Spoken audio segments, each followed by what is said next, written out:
Let's get some. Uh-oh, where is it? Let us get to escaping from zeros. More math. Wait, can we ever escape the zero? Why is it called zero escape? Well, I guess we're escaping from zero, right? Zero is the entity from which we're trying to escape. There was a lot that happened last time, actually.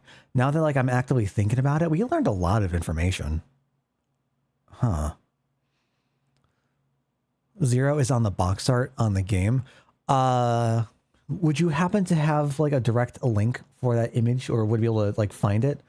Because like I don't want to go searching for stuff for potential spoilies and whatnot, but I would be kind of intrigued, unless I doubt the box art itself would be spoiler material, but I don't want to come across anything that would potentially get us there.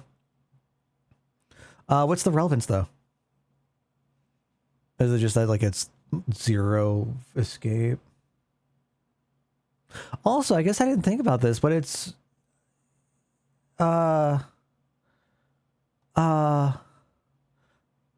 is the entire series called Zero Escape, or is it just these two games?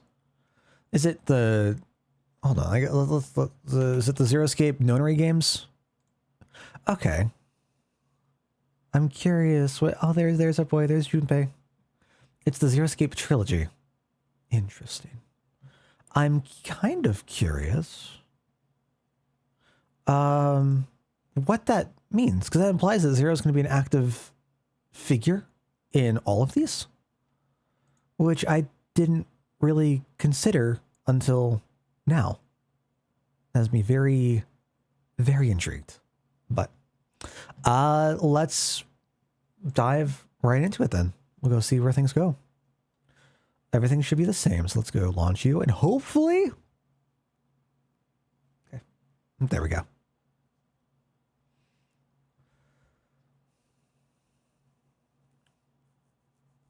As such, people in Japan thought the game was too scary and it sold terribly. That's so sad. Oh my goodness. What? Yeah, I think. Okay. Gamebox is also in Pixel Media. All right, hold on. Let me go take a very quick look because I'm very intrigued by that. Okay. Oh wow. Okay. Interesting. I could understand. Right, depending. Understand being a little concerned by this. It's so weird seeing that's on Nintendo DS. Interesting. All right. Map. Okay. So this is where we ended last something. Just enter this room. What? Okay. So we've met our ninth man. They were a little crazy. Let's just say. We found out the names of the rest of our cast members, at least the code names that we're using to refer to each other. Junpei got doxxed by June, an old elementary school friend. We learned more about the rules. We learned that Snake is blind. And there's a whole reveal with Braille, revealing more information than the other cast members had. We have our countdown of 9 hours beginning. What else happened? Ninth man tried to not kidnap, but take Clover hostage, Snake's sister. Tried to activate a door with the digital root shenanigans. He went inside, no one else did. He blew up. Gore, something.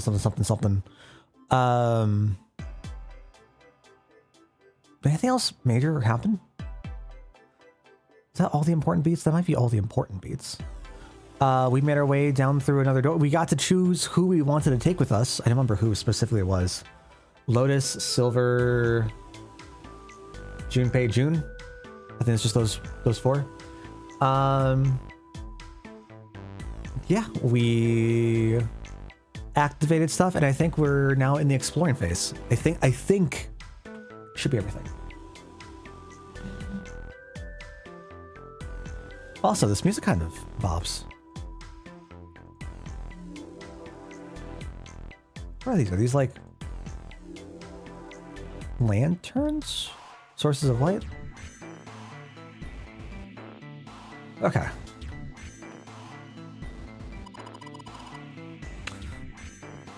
Oh, wait. Oh, wait, I don't have the option for the novel stuff? Okay. Jumpy, where are you going? I was thinking of going over to Lotus's room. Do you think maybe you could look around here a little more before you go? There's a lot for me to do here all by myself. Non-escape rooms? Okay. Cool. Ah. Jumpy, what are you doing? We don't have the time to be relaxing on a sofa. Is that what we were planning on doing? Relaxing? Got some matches. It's a box of matches. There are matches inside. Obviously. Okay. Sure. Junpei looked down blankly at what he was holding, then up at June. Oh yeah, how's your fever? You feeling better now? I forgot she got a fever. Yes, I'm fine. You think, Aki? You think? June certainly looked fine. Let me see your forehead. Junpei held his hand on her forehead for a few seconds. Guess it really has gone down. Are you worried about me?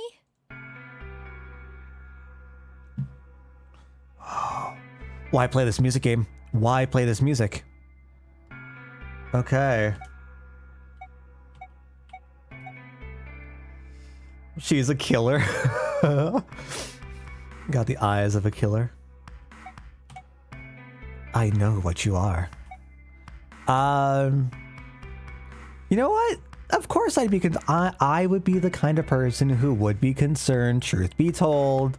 Yeah, I guess I am. Yeah, I guess I am. June blushed and giggled.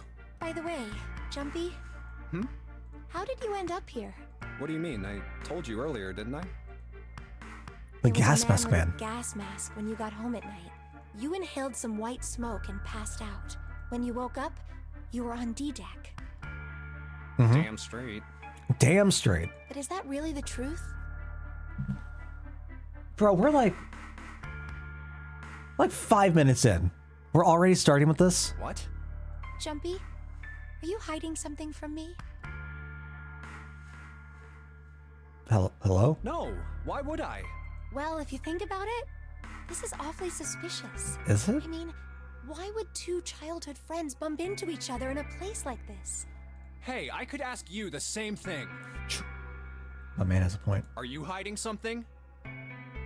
What would I hide?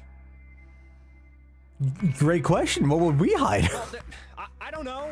Anything. I mean, you're hiding it. How would I know? All right. I will say, I think our man's has a point. This is not the way to address it. You mean like the number of men I've dated? I'm sorry? Junpei's heart stumbled over itself. Do you want to know? He had to admit he was a little curious. Don't worry. She smiled at him. Only 18. That's 19 times 2. Or that's 9. 9 times 2. Also, that's 1 plus 8 equals 9. Digital root of 18 is not... Yeah. Times 0. No. Which is still 18? Or still, God, still 9. Yeah, I guess I just haven't met Mr. Right yet. June looked a little embarrassed and scratched the back of her head in a desperate attempt to seem nonchalant. Yeah, I see. Junpei coughed quietly in much the same way. Anyway, I'm not hiding anything. Just like you, Jumpy. When I woke up, I was on D-Deck. What do you mean, just like you? Well, you do have a point. Not hiding anything just like you, or just like you, I woke up on D-Deck. Those are two very different statements being said. I mean, why did Zero pick us? We haven't seen each other since elementary school. I wonder. June nodded, and for a few moments, she had the faraway look of someone in deep thought. Look for what connects the victims. That will lead you to the culprit. Do you remember Seven saying something like that? Yeah, I do. So?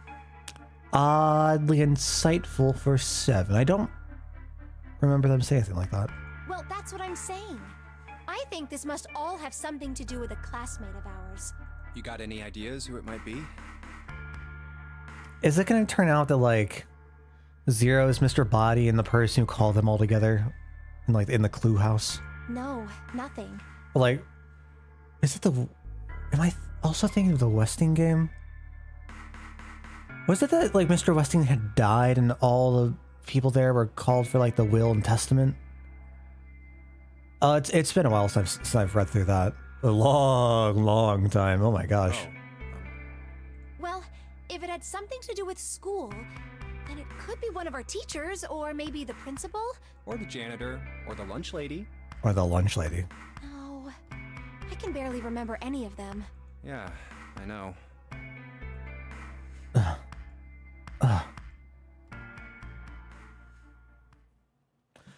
Junpei went back to searching, feeling unpleasant and confused.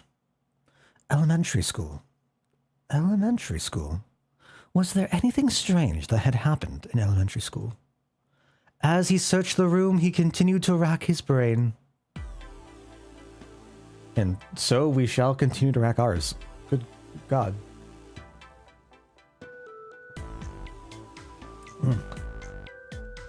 Alright, well that was fun. It's a round wooden table.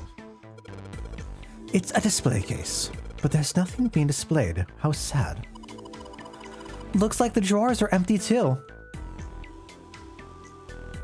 Okay. Ah! Yes, I get it. I do wish there was something I knew what to interact with here, but...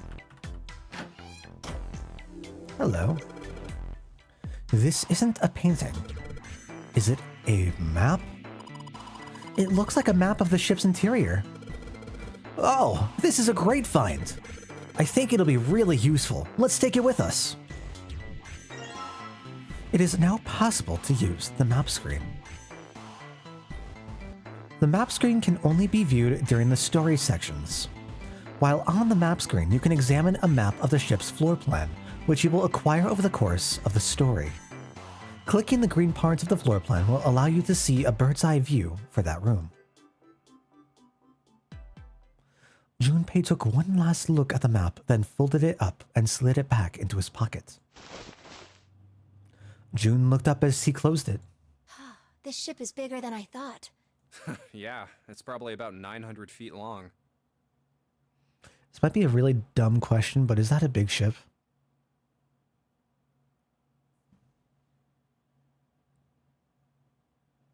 I don't know sizes. I guess so. That does feel... Must be one of those fancy cruise ships. But I don't know how long. Of course, it doesn't really look like a cruise ship. Everything in here is really retro. Even if it's just some sort of style choice, there's just too much. Do you remember what Zero said? I wonder if it's like if it is indeed a cruise ship. I wonder if it'd be a themed cruise ship. I could totally see that. But then what's the purpose of specifically making it look like X era, right? Because that has to be planned if it's not a normal interesting. I think yes. Okay.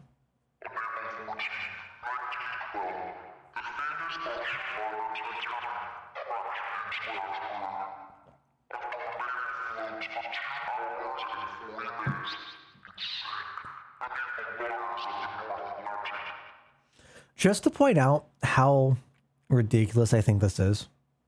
2 hours, 40 minutes, 2 plus 4, 6, 6 plus 0, 6. Flip the 6 around, you got a 9. I'm just saying. I do kind of want to look into the math of everything, though. This boat and the Titanic have something to do with each other? See just how far the rabbit hole goes. That's a good point. I doubt he would have mentioned it if there wasn't a reason. Junpei took a moment to look around the room. Do you think this boat is... A replica of the Titanic? There's no way it's the actual Titanic, right? Right?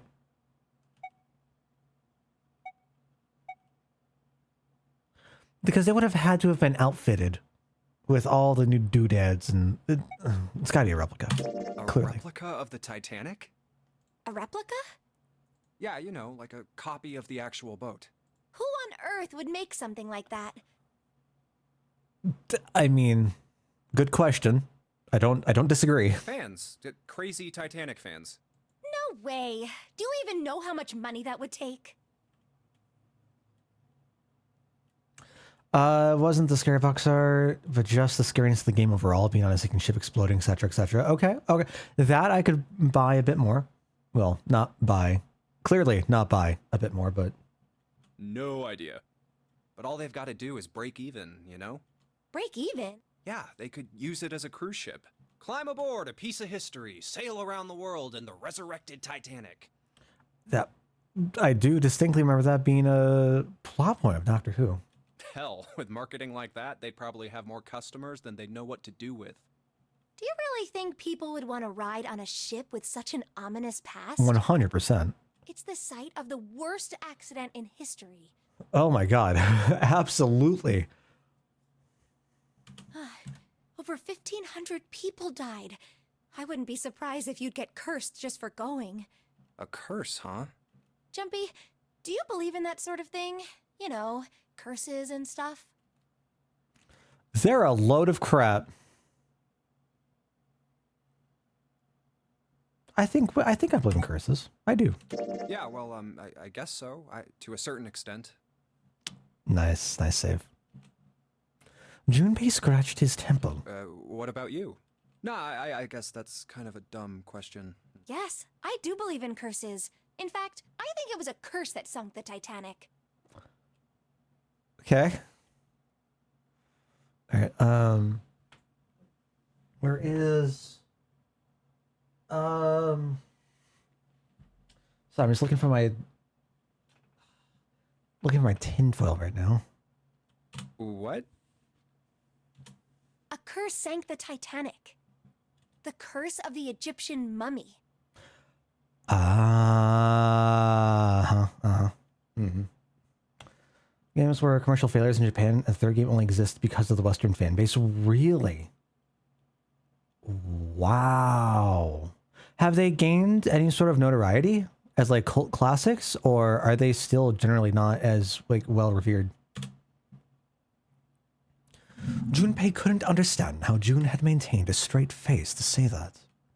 Supposedly, the Titanic carried the mummy of the priestess Amun-Ra, which was stolen from a pyramid. Ooh. They say that the mummy had a history. Everyone involved with it died mysterious deaths. Come on, I'm sure you've heard of it before. Absolutely have. Those who open the coffin will be forever cursed. Ooh. Haven't you ever heard that one? So you're saying the Titanic sunk because of that curse? That's right. June's eyes had lit up with excitement, like a child with a new toy. That mummy, the priestess, supposedly, she was special. Are we talking like special? Or are we talking like special? What do you mean? Thank you. What does that mean? Well, supposedly, she was really pretty. Pretty? Yes, Okay. But she was a mummy. that's right. She wasn't all shriveled up or rotten or anything. She almost looked alive. But if you're a mummy, how do you know that? You're mummified. You're going to have, presumably, have the wraps. I guess the wraps could have partially fallen off. And I guess that makes sense. Oh, okay, I get it. Okay, it's that thing. I don't remember the name. Where your body turns into some kind of wax? Yeah? Is that a thing? The fat in it turns into something kind of like candle wax, right? And I actually don't know if I've heard of this. Yes, saponification, but that's not what it was. huh? That's not it. She wasn't wax. Then what was it? So is that saying like the body can be somewhat preserved in whatever state it is because of that waxy coat, wax adjacent coating? They say that she was frozen. What? Frozen? That's right. The whole body was frozen solid. Okay. You know how a human body is more than 60% water? Well, all of that water was frozen. The story says that from the time of its discovery all the way through to when it got put on the Titanic. Uh-huh. Okay. Even though it was carried through the desert, her body never melted. That's crazy. I think so too, but maybe it's true and we just didn't know about it before. I didn't know? Yep. Maybe it's common sense to eat shaved ice in the desert because it lasts forever. Huh? Nah, that seems too silly to be true. But maybe it isn't. It just appears that way because you didn't know it was true. I don't like this logic. Well, yeah, June and Junpei talked a little more and then went back to their investigation. But even as they did, his mind went back to what she'd told him. ice that doesn't melt, even in the desert? Does something like that really exist? Sounds like some never melt ice. No, even if it did, it wouldn't really be ice anymore, would it? The more he thought about it, the more his head hurt. Like he'd eaten his ice cream too fast. I'm kind of enjoying these sections to break up the monotony. Map. Can I not do anything else?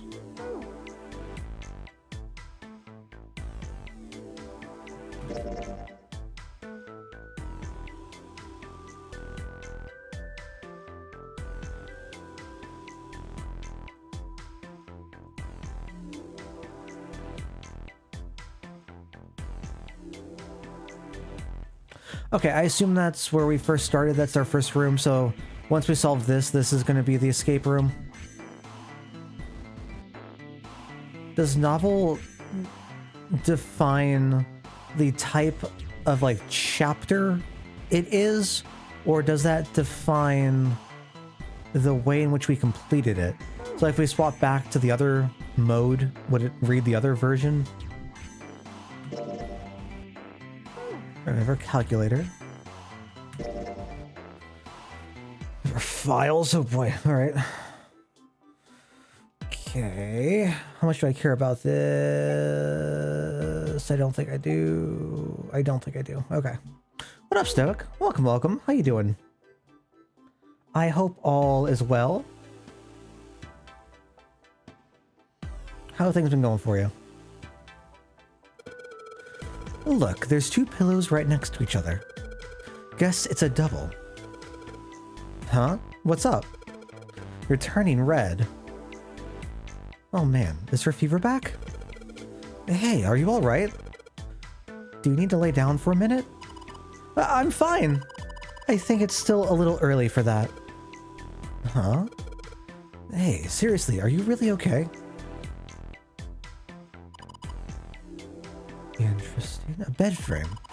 No, we don't have to worry about falling off. I toss and turn when I sleep. She's blushing again. What the hell is she thinking about? What is she thinking about indeed? Nothing important, it would seem. Light blue blanket with some designs on it. Someone's made the bed, or at least never unmade it.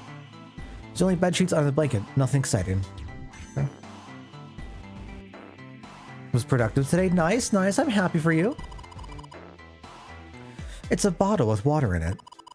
This is a bedroom. They probably have it here because your throat always feels dry when you wake up, you know?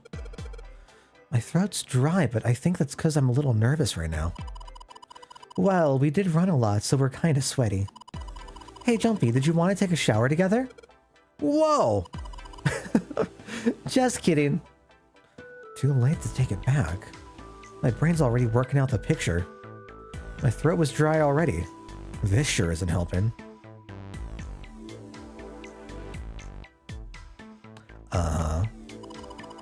A wooden cupboard. There are cups inside, surprising no one. It's a light. Even if it's heavy, that's light.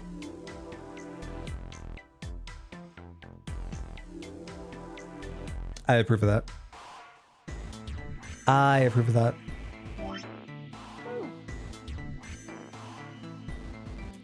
I'm too aged for this conversation.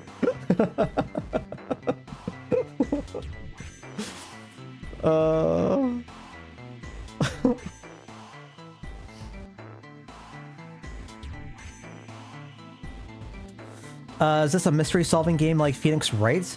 I cannot compare it to Phoenix Wright because I have no experience with that. But we've got our visual novel bits where it's like really, really text heavy. And then we've got like our escape room bits where like we're trying to look around and figure out what various different items that we can grab are for us to proceed. Key? This is the mirror for the dresser. And now she's playing with her hair. Does she even realize she's doing that? This is me behavior. Hey, we don't have time for that. Come on, it's not like there's anyone here you need to impress. Yes, there is. Who? What? Why are you so quiet all of a sudden? Forget it, Jumpy.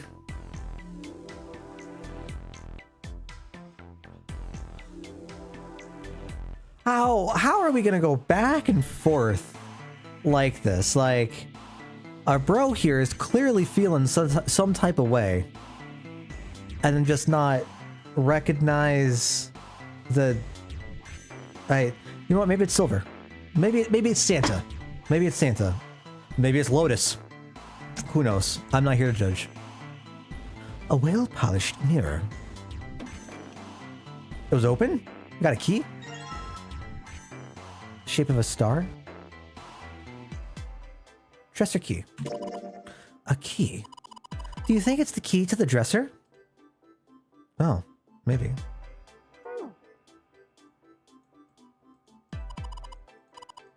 Wait, if that's the key to the dresser... Wait, how does that... That doesn't do anything. The chair that goes with the dresser. There's nothing particularly interesting about it. It's a light thanks to what we can see. Thank you, Mr. Light. So this is it? Okay. That vase looks expensive. I wonder how much we could get for it. Are you gonna steal it? All right. I see you. This is kind of a weird looking picture. Do you think it's an abstract painting or something? It looks kind of like a demon with an elephant-like nose. My first thought went to like a Rorschach painting. Sucking on a human being's brain. Where the hell did that come from? What's her brain made of? Can't say I'd mind finding out a little more about what goes on in there. A demon with an elephant-like nose. Looks like there's a room on the right side of the picture. It's like if we were... If we were to back off. And then... Yeah. Okay. Shower? That's the bathroom wall. There are square tiles all over it. Oh wait, that's the wall? It's not like a curtain? Okay. It's just a shower head. There's nothing special about it. That's the shower knob. Let's see if anything happens when we turn it. No water's coming out. There's a little blue platform protruding from the shower wall next to the knobs. It's for putting soap on. I used the shower once, so I know.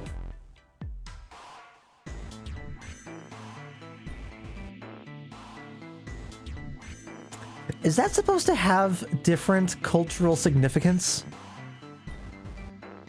What do you mean I used a shower once? Do we need to have a talk? All got geometric shapes on them. Are they going to matter for something? Oh, hello. Now let's check the toilet. There's nothing there. The tank's empty too. There isn't even any water in it. A collection of full and partially depleted rolls of toilet paper. Someone was well prepared. There's nothing too suspicious about it.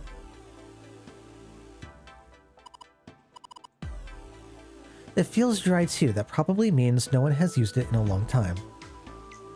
Okay. Shower curtains, huh? Let's try closing it.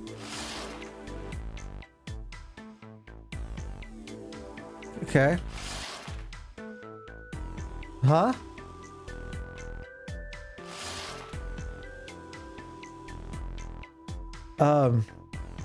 Now I can see the full expanse of the shower curtain in all its waterproof glory. There's nothing suspicious. It's just a normal old shower curtain. A narrow shower. And I'm standing in it with June. Ugh. This is awkward. Time to open the curtain.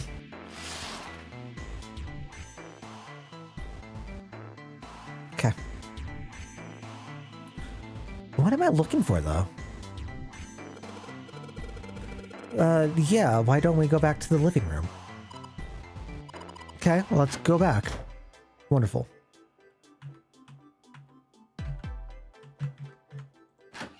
No, huh? Wait.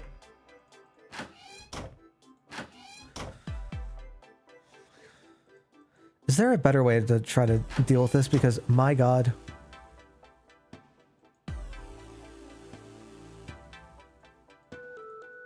What else is there for us to try to interact with? There's still more for us to do?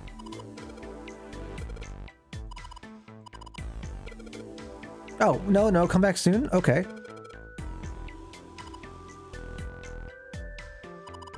Sure, leave it to me.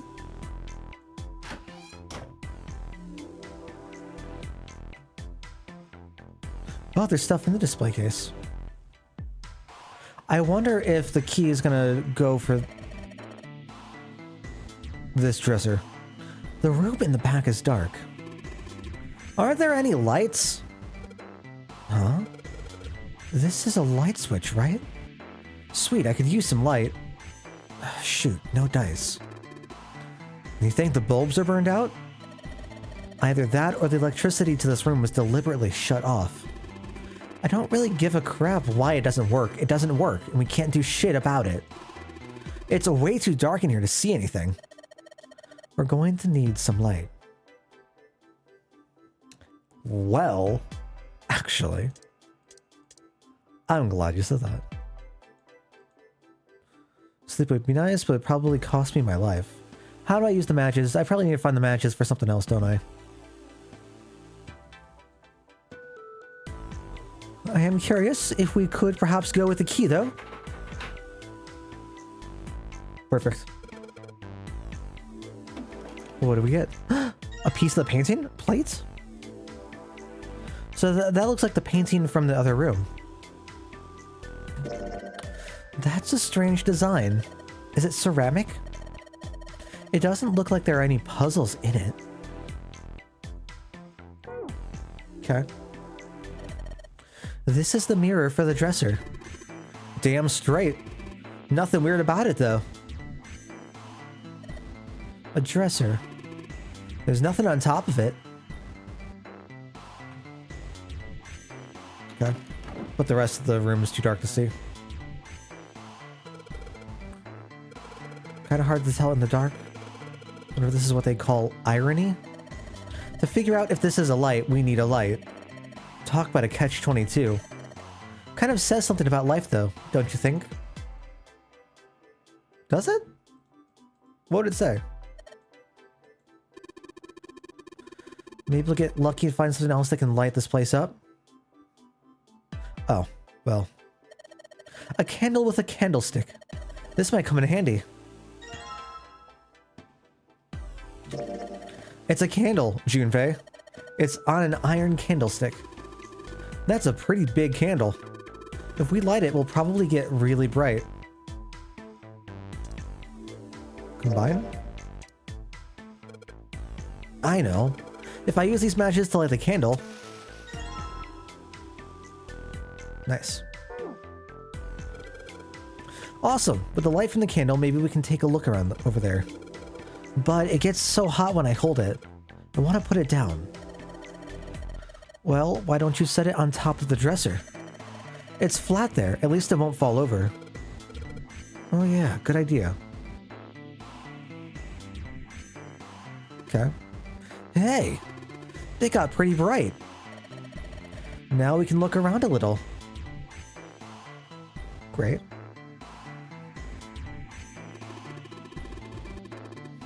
It's a light, man. Can't you figure that out on your own? Hard to tell if it's burnt out or not. Of course, now that we have the candle, I guess it doesn't really matter that much anymore. Very observant. Thank you, Santa. Bottle full of water. I don't think we're gonna need this for anything. Hey, Junpei, it's a cupboard. There's a freaking cupboard in here. Are you all right? Oh, don't give me that. Come on. A cupboard in a bedroom can only mean there's a safe in here. Huh?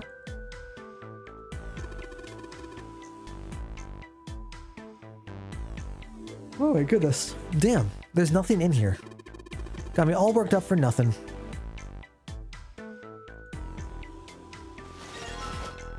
Curtain? Is this the shower curtain? A curtain, huh? Well, it's got all these metal rings, probably so we could hang it up from something, you know?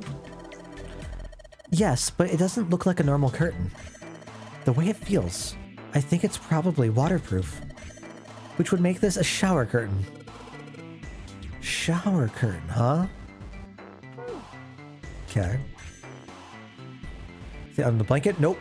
Nothing suspicious here. Alright. Yeah? Huh? I'm just messing with you. There's nothing there. Huh? Huh? Huh? Huh? That's what I get for mashing through text. Huh? Hey, what the hell? It just got dark all of a sudden. Maybe the candle got blown out? We should go see. Is it gone? There's a candlestick covered in melted wax on top of the dresser. Hey, what's this? The top of the candlestick looks kind of weird. You're right. It's all bumpy. It's a key? What in the Resident Evil bullshit is this? Part of the candlestick where the candle goes looks like a key. Key, huh? I think I ran into a lock I couldn't open earlier. Okay, we're at.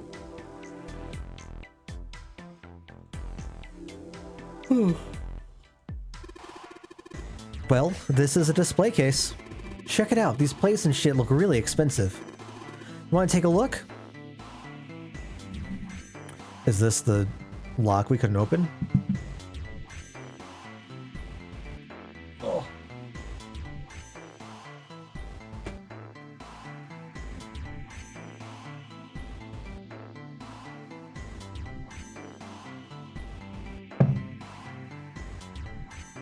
All right.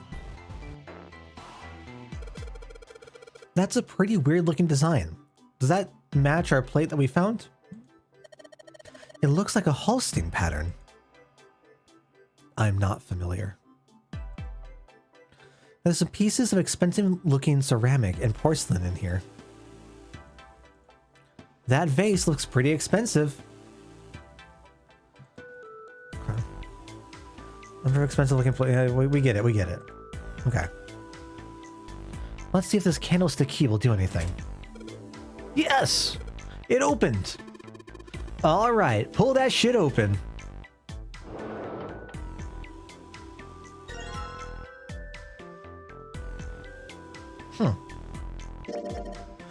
Hey, don't you think the pattern on that tile looks like something? Yeah, I think I saw it somewhere. Can I combine together? No, okay. Hey, Junpei, you got a minute? Santa had shown up out of nowhere and gave Junpei no small start. Here, take this. Santa pulled something out of his pocket. A bookmark? Clover? It looked like a bookmark. It had a 4-leaf clover in it. What is this for? Do you want me to read a book? I found it in between some of the cushions on the sofa. Pretty sure it ain't gonna be any help to us, but I figured we might as well hang on to it anyway. Then why don't you hold on to it? True. Why are we getting pawned off with everything? Santa gave him a wry smile. You know what I hate most in the world? Tell me. I got 4 things. Hope, faith, love, and luck. Hope, faith, love, and luck? Damn straight. Damn straight. And you hate these things? Yeah, you got a problem with that? Not really, but... Junpei tried to figure out how best to phrase what he wanted to say. What does a bookmark have to do with any of that? Santa scratched the back of his ear and looked awkward. Well, see, each leaf on the 4-leaf clover has a meaning to it, okay? And that meaning is pretty much those 4 words. Is that true? Is that like an established idea? If so, I've never heard that before, I don't think. It's like a flower language. Well, I guess it's not a flower, is it? So, leaf language, I guess? Leaf words. Junpei looked at the bookmark. Hope, faith, love, and luck. The meaning of the leaves on a 4-leaf clover. So, yeah, I want you to take it, okay? Just touching it gives me the creeps. Take the damn thing, all right? His number was 3? So like you have normal clovers, and then you have the 4-leaf clover. Interesting he's so close to 4. Santa pretended to shiver with disgust and shoved the bookmark into Junpei's confused hands. Here. What do I want to do? I can refuse it.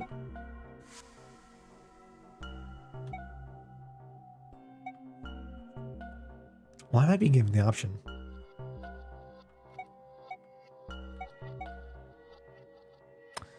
I feel like we take it. I don't have a reason not to.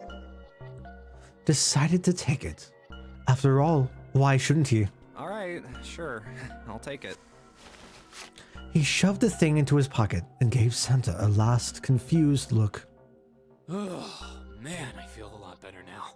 That thing was a real pain, you know? Do you really hate those 4 words that much? Yeah, well, they can all betray you, you know?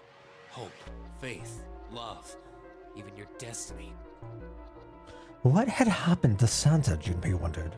How had he become such a bitter person? For a moment they looked at each other. Well, that's not my only reason. What? That's not the only reason I hate the 4-leaf clover. Uh-huh. I just can't bring myself to like the number 4. Why? What, worried about the 4 horsemen? Oh, I guess there's that too. Nah, come on, man. That's just silly. Maybe back in the Dark Ages that kind of crap scared people. But this is the 21st century, and I'm a 21st century guy. Are we? I'm a little insulted. Then why do you hate 4 so much? 'Cause it's a half-ass number. It's a half-assed number? What does that mean? Not the best or the worst. That's why. Huh? What? Thank you. 9 is a way better number. Why? Huh? So what if it's last place, right? At least it's not some lame-ass middle number. Wait, how are we... What are you... Santa's explanation made no sense. Junpei was even more confused than before. You play? play? You mean like the stock market?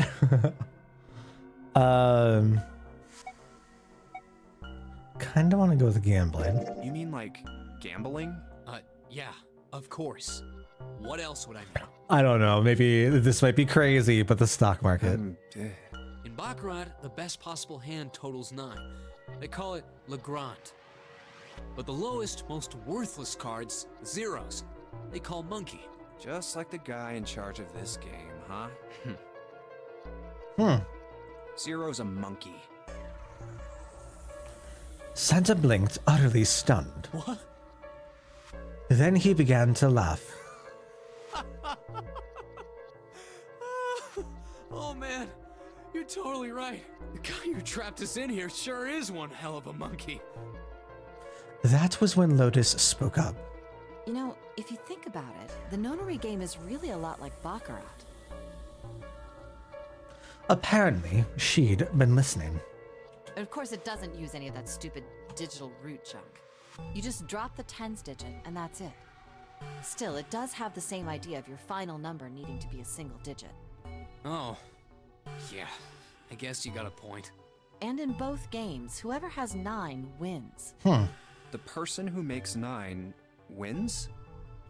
Wait, did you forget already? Don't you remember what Zero said? Nope, that was yesterday. It is hidden, but an exit can be found. And we need to... Well, we need to get the digital root of 9 to get through there, right? We're looking for the door that has 9. Seek a way out. Seek a door that carries a 9. So, if we want to get off this boat, we have to make a team whose numbers have the digital root of 9. And only the people in that team are going to make it out alive. Of course. That's why it's called the Nonary game. What? Huh? You don't know? Nonary means something derived from 9 or base 9. Oh, I did not realize that. Thank you for enlightening me, game. It's derived from the Latin prefix nona, which means 9. Oh, While we're at it, the prefix for 1 is uni. okay, at least I do that. You know, like the unicorn, the horse with 1 horn. 2 is bi, like binary. Binary means composed of 2 parts. 3 is tri. I'm sure you've heard that one plenty.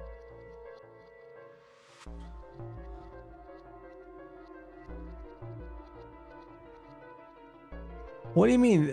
Wait, huh? What does that mean? How so? I don't know if that's supposed to mean like try harder or...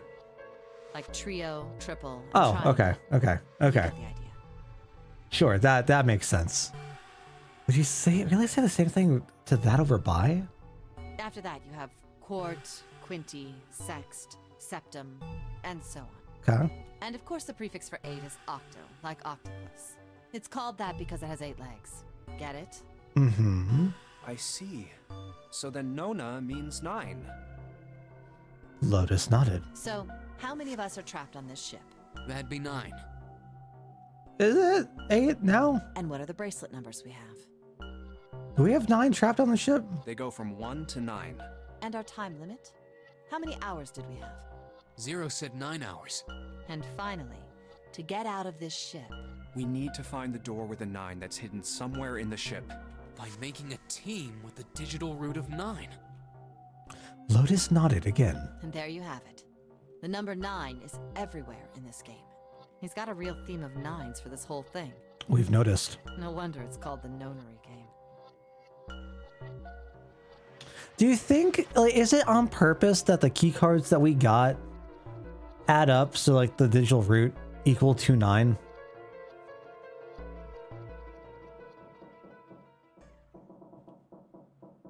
Somewhere far away, Junpei heard the creaks of stressed metal. It sounded almost like Zero laughing at them, or the sad, desperate scream of a pig headed to the slaughterhouse. Okay, well that was fun. Can we take a nap now? Hey, check this out. This is a pretty nice sofa. I know. It's a shame I can't take it back with me. Oh, we have more tiles. It's a tile with a black and white pattern on it. Hey, Junpei, that tile we've got. You think maybe you're supposed to put it in one of those empty spaces? I mean, the pattern does look kind of the same, doesn't it? He's right. I think so too. But if that is the case, you're going to need to collect all 3 tiles, right? Don't you think we should collect all of them before you start putting them in? Should we? Okay. I guess we'll need to. Looks like a valuable vase. Empty, though. Seems to be a room on the left side of the vase. Alright, let's go take a look at it.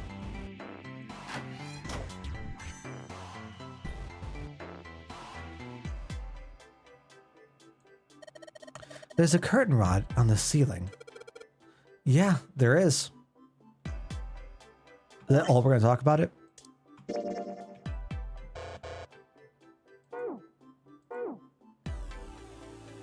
we hang it? Let's put that shower curtain on those hooks. Heck yeah. Oh, there's a hole? Wow, that's a pretty obvious peephole. Somebody's really dedicated. Well, with a hole this big, you gotta wonder if they maybe wanted to be caught. So you're saying maybe the one getting spied on was into that shit? Maybe they were into, like, those home invasion fantasies. Home invasion? Interesting. I see. You two are real idiots, you know that? True. What up, Stoic? Some toilet paper. We've got 2 rolls, I guess. Is there anything in the toilet? Guess not. Tank's empty too. Okay, well, I'm starting to lose track of what all we should be doing next.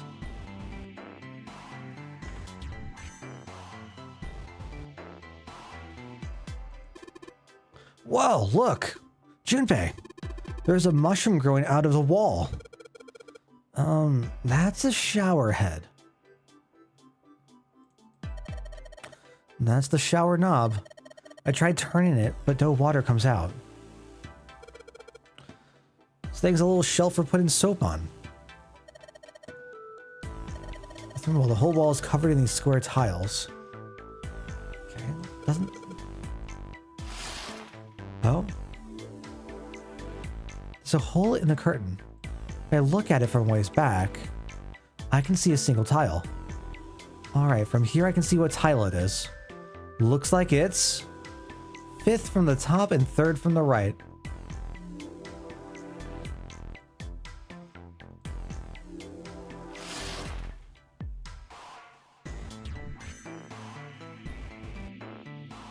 Alright, looking through this hole, I can see the white tile. Let's have a closer look. Nothing strange here. No, no, the thing's not budging. That means... What does that mean? What do you mean? Do I need something to find to pry it with? 3rd over from the right.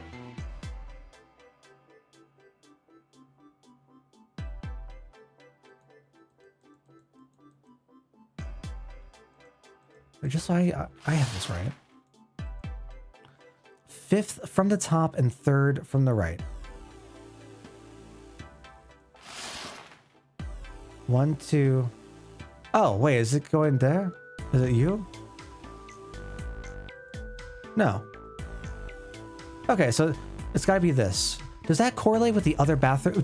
Especially, I guess, with that message now. Does that correlate with the other bathroom?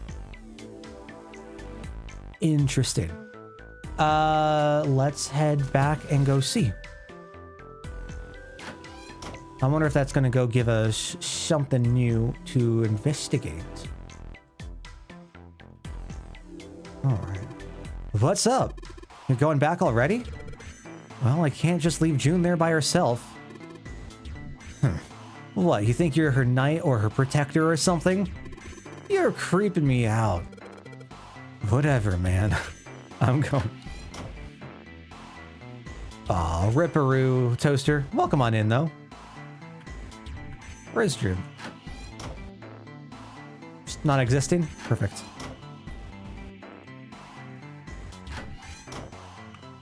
You? In the bathroom in Lotus's room, I saw a particular tile when I looked through the hole in the shower curtain. Maybe if I look in the same place over here. All right, now where was it? Fifth one from the top, third one from the right. 1, 2, 3, 4, 5.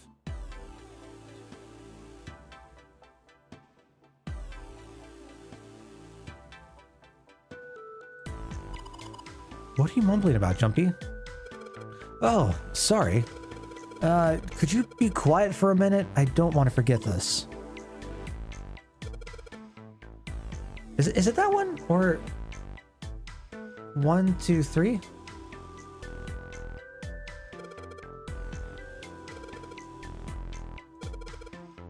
Fifth one from the top, third one from the right. Am I dumb? Is it gonna be that one? 1, 2, 3, 4, 5. 1, 2, 3. Oh my gosh. There we go. Jesus. I think I can get under this with my nails, and yes. Third tile. Okay. Wait, so there's a tile hidden underneath a tile? These tiles look pretty massive as well. All right.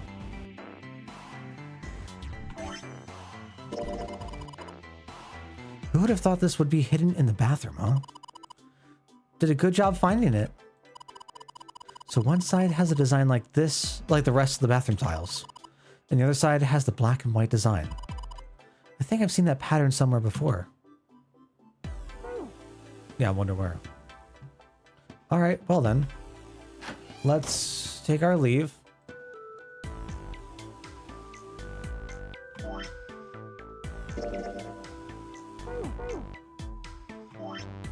But isn't it the exact same image? Okay.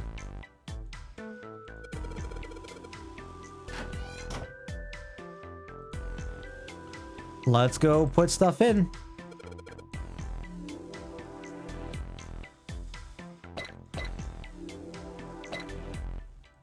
Okay. Easy. Yes! I did it! I did it! I did it! Hooray! And there goes the frame. What's this? What do you mean, what's this? Pretty obvious, isn't it? It's a hole in the wall. Like a hidden safe or something, you know? Hey man, let's take a look. I think there's something inside. Is a key? Mars key? Whoa! This is one of those Mars symbols. The door at the end of the hallway has the same symbol engraved on the keyhole. Okay. So that makes it we can use the key to get through the door. Makes sense. Great. Junpei messed around a bit with the key he had and looked blankly at the picture that slid down. What's the deal with this picture anyway? Santa had only been mumbling to himself, but it drew Lotus's attention. She looked at the picture and paused. I think I've seen this picture before. Where? In a book. There's a British biochemist named Sheldrake. He has a rather interesting theory. I saw this picture in his book.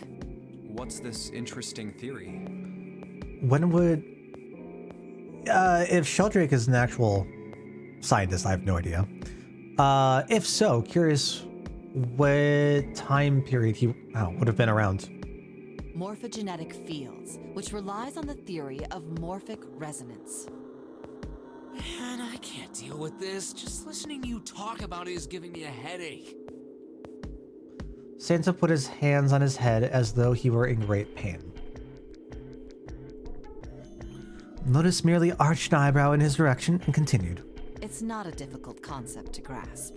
In essence, he states that the shape of living organisms and their behavioral patterns are transmitted through a field not visible to the eye. What part of that isn't difficult? Me. Lotus did not look pleased. All right, how about this? Theory of the telepathic mechanism. Telepathy? Yes, telepathy. Well, perhaps not exactly telepathy, but it's close enough for a simple approximation. Santa suddenly burst into laughter. serious. Telepathy. I wouldn't call that a burst. I would call that a snort or chuckle. Who do you think we are? Kids from the 70s? I can't believe someone would actually do serious research on something like that. Yes, I agree. Lotus's response was surprisingly curt. Junpei had expected at least some conflict. I read the book, but I can hardly say I understood it. I'm in no position to defend or condemn anything it said. It was probably just someone latching onto a statistical outlier from some study and turning it into a ridiculous theory. Born in 1942? Okay. Okay. So, when would this have come around? 60s, 70s? I'm thinking like at the earliest. There's no scientific merit to any of it, I'm sure. But even so, Anyway, I saw a picture like that one in his book. Lotus indicated the picture they'd all been looking at. 80s? Okay. So that's, in my mind, that's relatively modern, then. It's not like modern, but relatively modern. After a moment, she walked up to the strange picture and examined it, and then spoke. Hey, what do you think this picture looks like? Santa answered first. What do you mean? Isn't it just like abstract or something like that? It's just black and white scribbles. There's no meaning there. That's it. What about you, Junpei? Does it look like anything to you? It looks like a demon with an elephant nose and... I guess it looks like... Don't say it. A man's face, butterfly, koi, a dog, a small boat floating in a lake.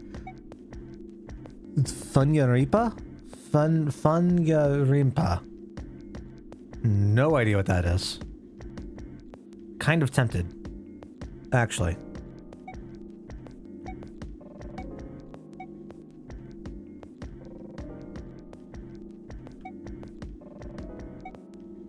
Definitely don't see a butterfly. I could loosely see a dog.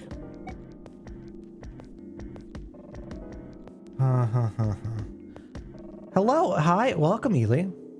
How are you doing today? Welcome back from work, first of all.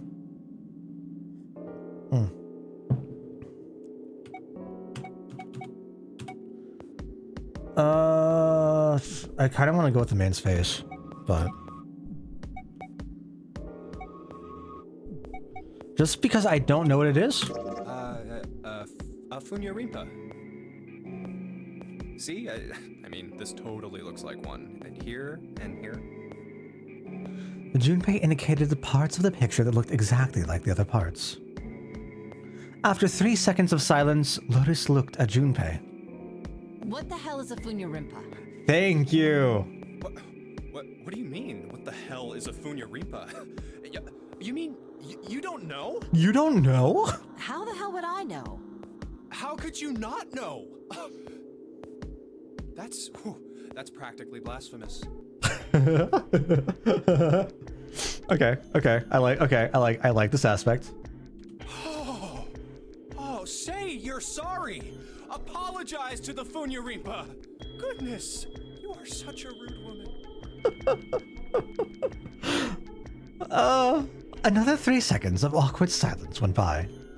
Lotus opened her mouth as she shook. Junpei, are you just screwing around? Forget it. I'm just gonna tell you. This is a dog. See? Like this. Lotus pointed out parts of the picture, and eventually a dog took shape in them. I don't see a dog. I mean, I can very loosely see a dog, but I don't think it is an intended dog that we're supposed to see. The dog's got some extra fun parts dangling out, I can say that. Oh, now I see a dog. It's a dog. Wow. That's crazy. Have dinner? What's for dinner? Ooh, I had some curry and that was very, very tasty. It looked as though she had a point.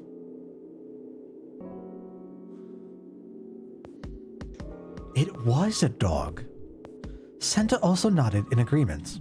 So, now we know what it's a picture of, but I don't see how that helps us. Lotus nodded and began to speak. A TV show from Great Britain did an experiment once. They took two similar pictures. Both of them were difficult to identify, initially. But once you figured out the answer, you couldn't see it as anything else. These two pictures. The first was a woman wearing a hat. The other one, well, to make it easier, let's just say it was this picture of a dog. Okay. So, their experiment. First, they sent the picture to other parts of the world outside the reach of British airwaves. To Ireland, the US, Africa, Europe, etc. Ugh. Then, in each country, they gathered a number of test subjects, roughly 1,000 people. Okay. They were shown the two pictures and asked, what does this picture look like to you? Wait, they were shown the two pictures side by side, or? The results weren't really interesting on their own. 9.2% of the people saw the lady in the lady picture. Okay, so that's the one down here. This is a lady in a hat. I'm trying to see the lady. Is this the hat, like the brim of the hat? This is hair, face, and then body. Okay. 3.9% saw the dog in the dog picture. Then, 2 days later, they aired a new program on their show. During the 30-minute show, they broadcast the dog picture and its solution. The audience was estimated to be 200,000 people. After the broadcast, it was a safe bet that the number of people who knew the solution to the dog picture was at least that many. Oh, wow. 200,000 people? After another 2 days passed, they gathered more research subjects from areas outside the reach of British TV and radio. This time, they only found a sample of roughly 850 people.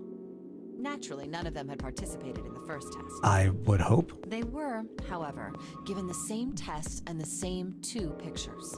The results were startling. 10% of the people saw the lady in the lady picture. The previous test sat at a 9.2% success rate. Not much of a change statistically. Sure. And for less people, like less of a total, range, sample size, the higher percentage could make sense. The dog picture, however, produced a very different result. The percentage of people able to successfully find the dog, it went from 3.9% to 6.8%, a So very significant increase. Doubled, essentially. Nearly. So do you understand? Do you realize the significance of this experiment? There was no way the second group could have seen the picture.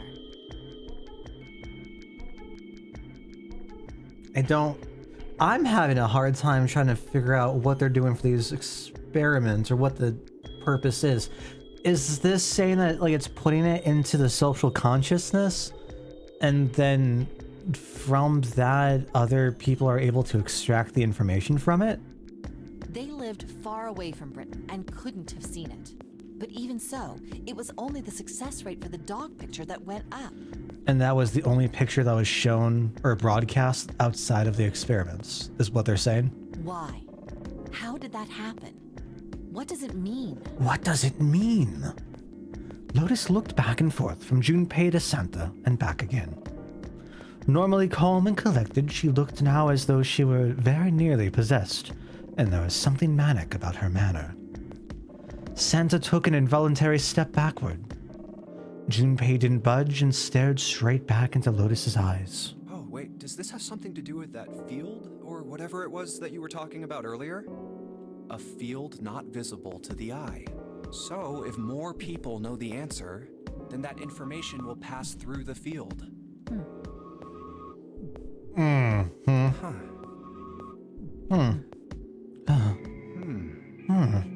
Psych!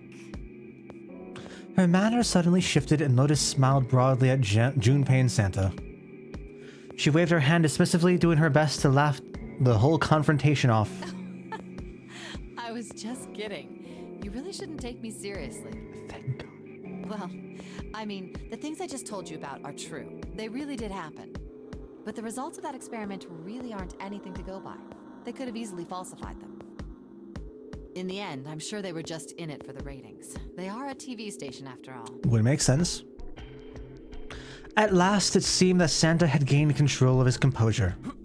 Right!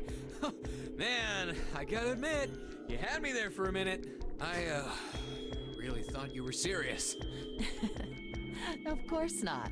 Like I told you before, I'm sure it's all just pseudoscience. Oh, okay. Oh! Santa and Lotus laughed and gave one another jovial claps on the shoulder. Junpei, however, didn't feel so much like laughing. Something felt wrong, unclear. All right, enough nonsense. We've got the key. Let's get out of here. Word. Lotus and Santa walked away from the picture, but Junpei stayed staring at the picture of the dog. A field not visible to the naked eye. Morphogenetic field. The more he thought about it, the more his head hurt. All right. Well, I guess we're leaving now. All right. Let's go to the hallway. I'll go get June. You guys head to the door. Okay. Cool. To the door we go. Yes! It unlocked! Is it gonna do that every single time in this game? Yes! It unlocked! Now we can get going? Hell yeah. Come on, what are you guys standing around for? Let's get out of here. Where's June? Alright, fine. Fine, I'll leave. Come on, Jumpy. Let's go. Alright. Squeak, squeak. Squeak, squeaking. Are we gonna find the others? You found it!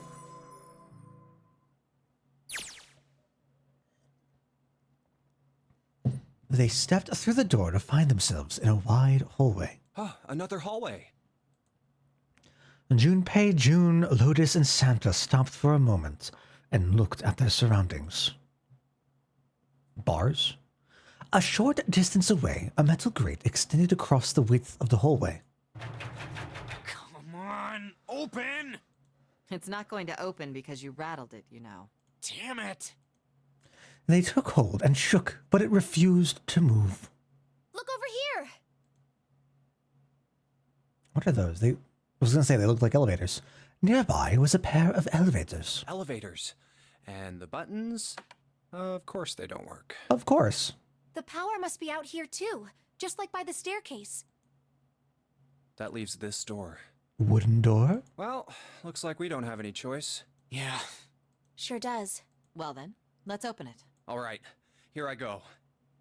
Junpei grabbed hold of the knob and quietly pushed the door open. That is not quiet, for the record. He entered, slowly, trying to take in as much of his surroundings as he could. The others followed shortly. Oh, so it's a kitchen. Santa did not look pleased. What were you expecting? Isn't it obvious? The exit?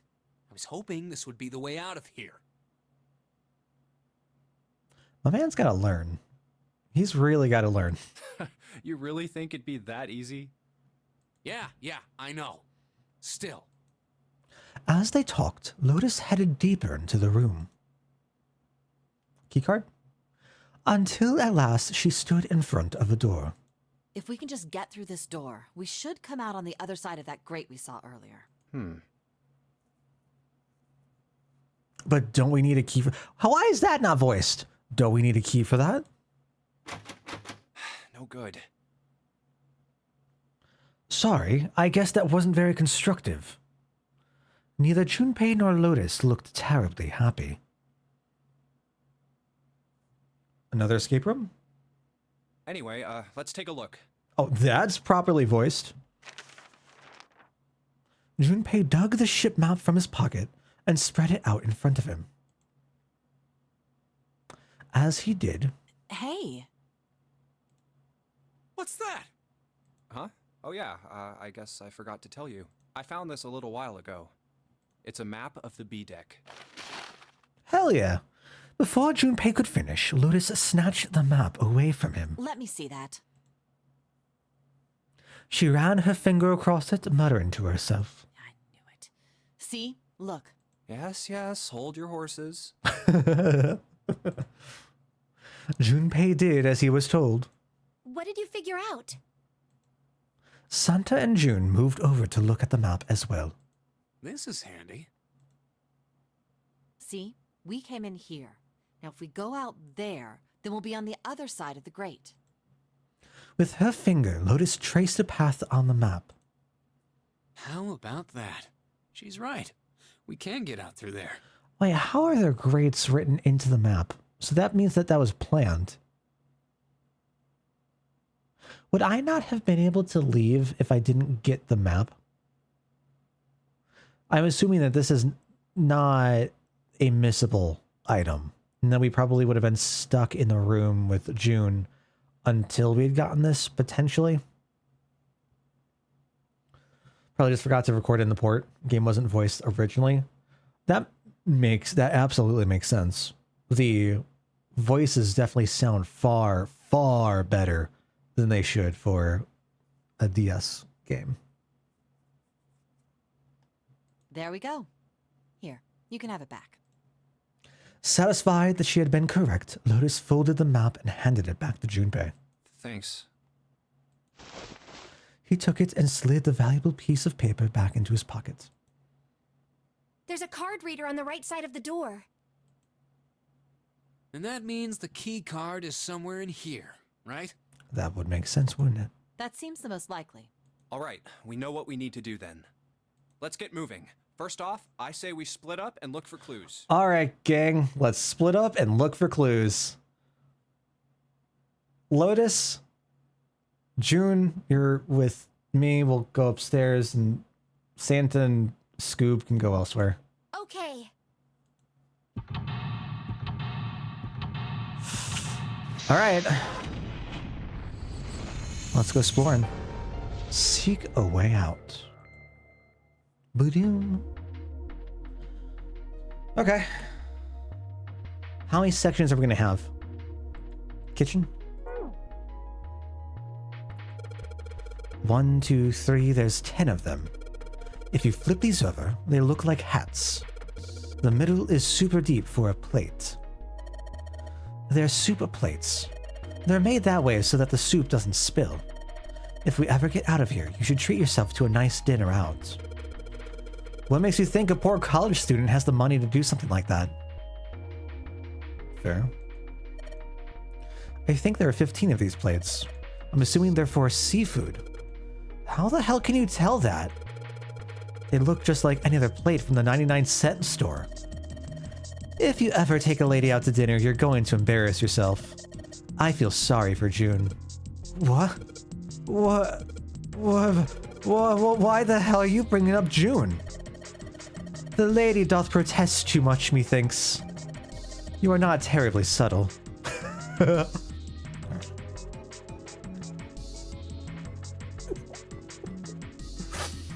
Uh-huh. I see. Uh-huh. Okay. I will refrain from any comments. Says poor like his rent isn't 630 for a it was a one-bedroom, one-bath apartment, right? A small one-bedroom, one-bath apartment. 630 is fucking phenomenal. There's a bunch of little wavy ridges on this plate. Those plates are for serving meat.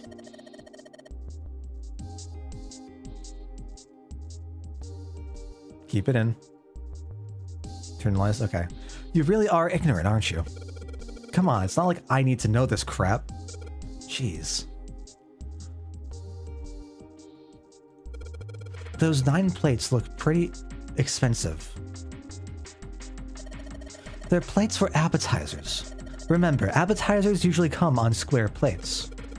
Okay, well, excuse me, princess.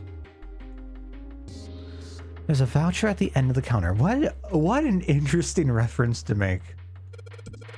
This voucher doesn't match the number of plates on the table. It says appetizer 9, meat dish 10, soup A, seafood dish F on the voucher. Dish F. And the plates on the table are 9 appetizers, 16 meat, 10 soup, 15 seafood. Maybe they're using hexadecimal here.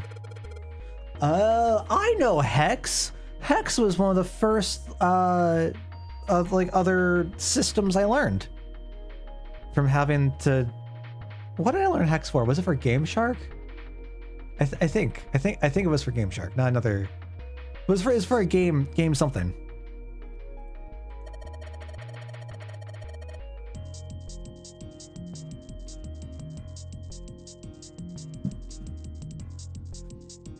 Goes 8, 9, A, B, C, D, E, F, 10. Oh, wait, what? Familiar with base 10, right? Yeah. That's the normal system of numbers. Base 10 equivalents for hexadecimal numbers would go like this. A, 10, B, 11, C, 12, D, 13, E, yeah, right? 10 equals 16, yeah.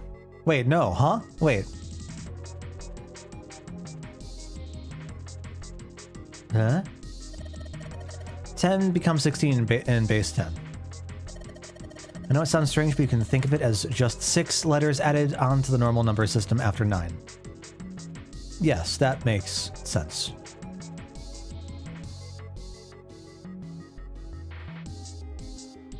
Okay.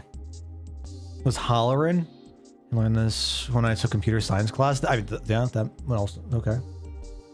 I forgot you took that. I remember we talked about that before, though. Was there anything else here? Looks like a serving table. I would imagine food is put here after it's prepared so that the waiters and waitresses can take it out to customers. But something doesn't seem right here. Why are there so many plates? All right. I wasn't sure if that on that little corner was something. Wow. This pot looks like it's made out of silver. I bet drinking tea from this pot would be really yummy. Spending a day off with June, drinking tea. Could such a day ever happen for me? Jumpy? Oh, nothing. We don't really need hot water, so we should be moving on. Yeah, you tell him, Jumpy. It's a lot of notes. They've got a bunch of stuff written on them, but it doesn't look like a code or anything like that. Oh. Okay, we can just move to the door. What are you? Definitely used hex for assembly code and systems.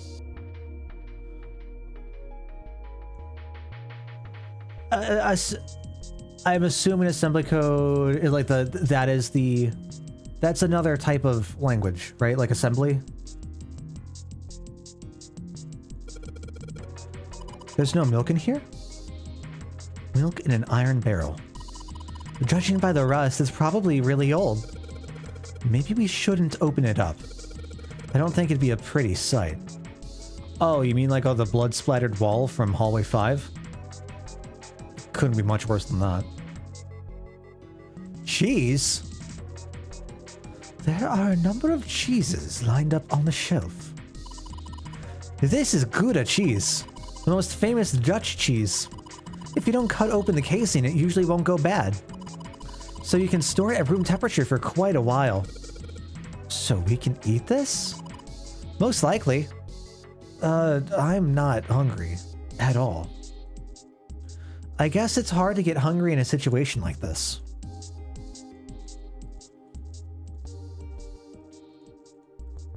Is that all it's gonna say? Okay.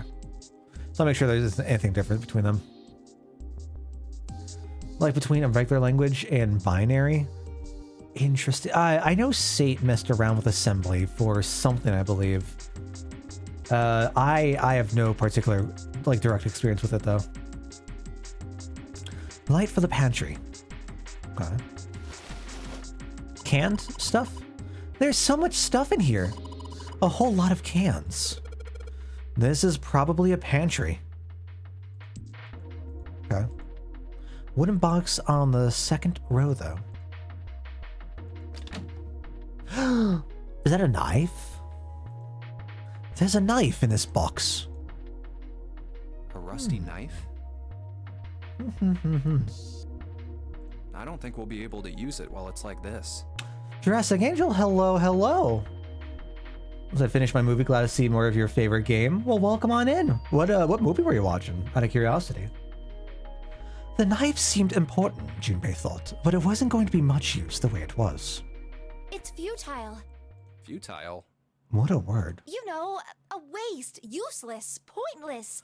Well, it's not pointless. To be a knife, you have to have a point of some sort, or sometimes many little jagged points if it's a serrated knife. It looked like there was a point there. All right, you know what? Oh. Fine. Any particular reason you wanted to bring that up? The Meg? Is that one of those? Is that like a campy horror disaster movie about the megalodon? Or am I thinking of something else? Sounds vaguely familiar. No reason, really. I was just thinking about futility. Huh? Why? Huh? She wasn't making much sense. Junpei tried rephrasing his question. Why were you thinking about futility? And it's bolded. At last, she answered. Well, it has something to do with the Titanic. The Titanic? More Titanic lore. Let's go. Yep. Have you ever heard the story that the Of sinking Plagueis of the the Wise? Titanic was predicted?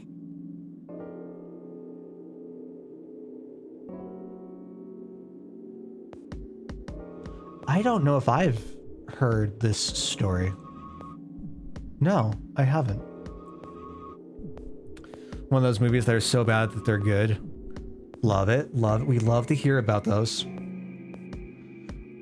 I can only handle so much of that at one time, but it can be a blast to go through for sure. No, I haven't.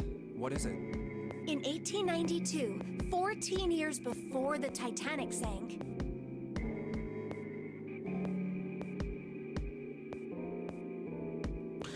I hate it in my head. I'm adding these numbers together, trying to...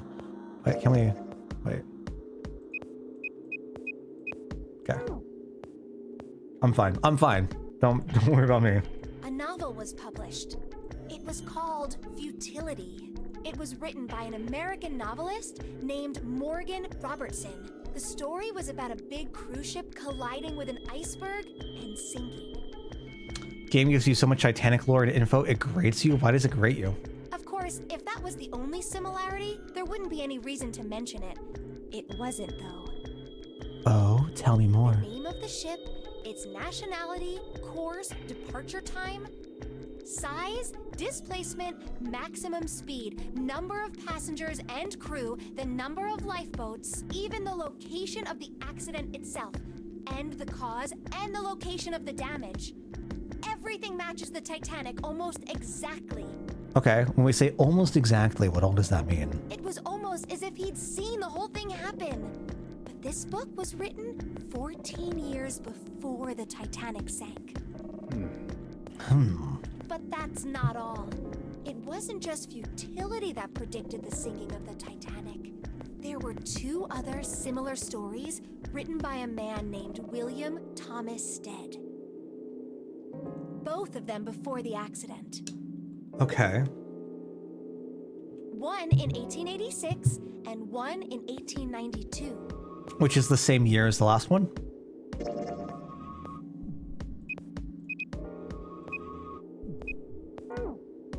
Five. Stead wrote two stories that had striking similarities to the Titanic disaster. In one, two ships collided. Many of the passengers died because there weren't enough lifeboats. In the other, a ship collided with an iceberg and sank. I don't know. I mean, I'll give you that it seems a little weird, but I'm pretty sure it wasn't too uncommon for ships to hit icebergs back in the day, or even other ships. You think? Actually, would it not be that uncommon to hit icebergs? Right, I knew you'd say that. How common was it to be out near icebergs? But What if Stead had some sort of special powers? Okay, I really need to look for that tinfoil. Really need to go find that tinfoil. I swear, it's here somewhere. To be more specific, what if he had the ability to do automatic writing? What? Automatic writing? Wait, are you talking about when someone's possessed by a spirit and then they write a bunch of stuff without knowing what they're writing? So free writing. Yes. What do you mean, yes? That stuff's a load of bull. All right, so we have crossed over into your crazy territory. But Jumpy, you said you believe in curses. To an extent. The caveat being, to an extent. Come on, that's totally different. Okay, let's say, hypothetically, that automatic writing isn't a total load. These guys still couldn't have predicted the sinking of the Titanic. When this Stead dude wrote his thing, nobody had died on the Titanic yet. Well, yeah. Yes, clearly. That's how predicting things works, my guy. So if automatic writing is about being possessed by dead people, who the hell possessed him so he could write that stuff? That's not it. What's not it?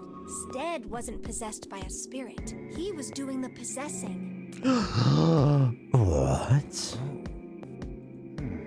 Huh? What are you smoking? William Thomas Stead was a passenger on the Titanic. What? He just wrote down what he saw with his own eyes. My man just Xehanorted himself? Alright. Okay. Alright. Did Stead have the power of waking? What is 20 happening years here? before it happened.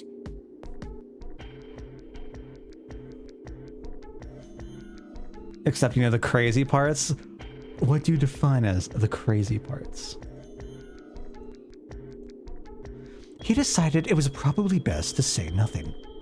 What June was saying was insane and utterly absurd. If he tried to take what she was saying seriously, he'd go mad.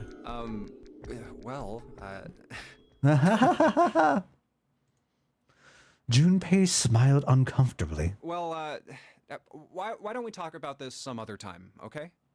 Huh? But Her voice trailed off and she glanced at the floor, troubled. Come on, let's get back to it. I would also be very troubled after this, actually. Alright, coming from her perspective, I don't know if she's gonna be a shit character, something's gonna go wrong. But assuming this is all earnest and with sincerity, I would be really fucking upset if I was confiding into someone like this and they just brushed it off. That's crazy remark, whatever it might be. Like, expressing an interest like this, I think it's someone that you had known and seemed to be very friendly with and was potentially hitting it off with. I don't know. I ain't feeling it. Junpei tapped June gently on the shoulder and awkwardly reached around her to pick up the knife from the box. We got a knife now. Looks like a Silent Hill knife. We're really in trouble. I know I'm just repeating myself, but this is really a futility moment. That blade is so rusty. Yeah, I know. We can't cut a damn thing with a knife like this. If we're going to cut anything, we probably have to sharpen the knife. Alright, what are we going to sharpen it with?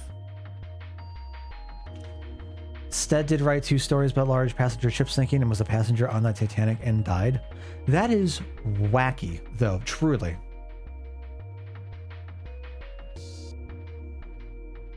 Do you think that, like, okay, considering how closely related some of the information was, or the instances were, how freaked out would Stead have been, you figure? Is that it? No. Oh, that's it?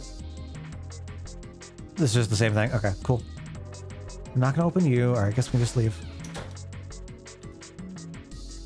Whoa! Oh. Whoa. So this is what we saw first. A countertop. We've got a rolling pin and the colander. Nothing useful, in other words. Doors. That's the exit.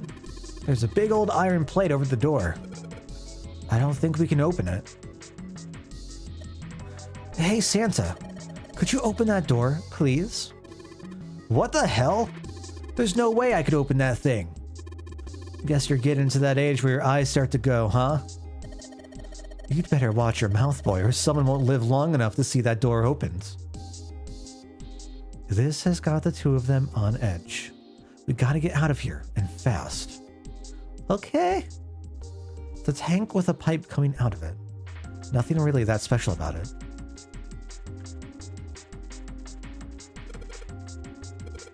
Nothing really suspicious about that. Okay. So that's where we have the key card. What is this for? Code? Wait, what do we find the hex for? Wait, how do we start talking about the hex? Wait. Was it from you? Yeah. About hexadecimal code earlier? Little quiz for you? What would 9 plus F be in base 10?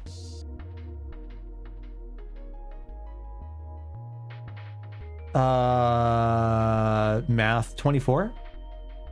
Right? Yeah, there we go. You're a fast learner.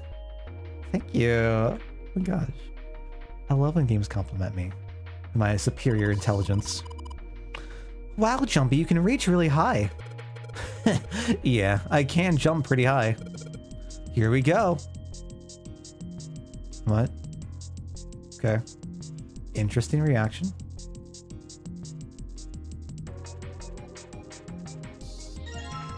A whetstone, eh? Really whets my appetite? What are you planning to do with that? Oh shit, don't tell me you're gonna try and smash open the card reader. Are you an idiot? If you do that, then we'll never get out of here. Oh. Yeah, I guess that would be bad, huh? This whetstone's only gonna be useful if we need to sharpen something. Well. Don't I just tell you this little fun thing? Maybe I'll use the whetstone to sharpen the knife. The blade of the knife is getting sharper by the second. I should be able to cut something pretty good with this. So it just got rid of the rust on the entire knife? Okay. Who are you gonna stab with that? Great question. No one? You probably cut something soft with that. Could I use it on the cheese? I want to use it on the cheese. A sink. It's still got water in it. There are a couple of plates in there, but I don't think they're gonna help us much. Okay. A trash can. There's nothing inside of it. I hate that my first thought went to Pokemon, to the Pokemon Red, Blue, Yellow, with the SSN. Nope, nothing but trash. Better than being full of rotten food, I suppose. Second one, nothing in here. Santa, digging through the trash really suits you. What the hell did you say? Listen, lady, I did you a favor. I knew you just piss and moan, so I did it for you. Oh my, I don't recall asking you to do anything.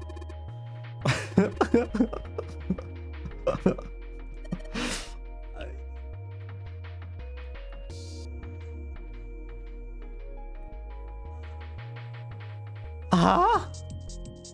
Excuse me? Is this a Jar Jar Binks reference?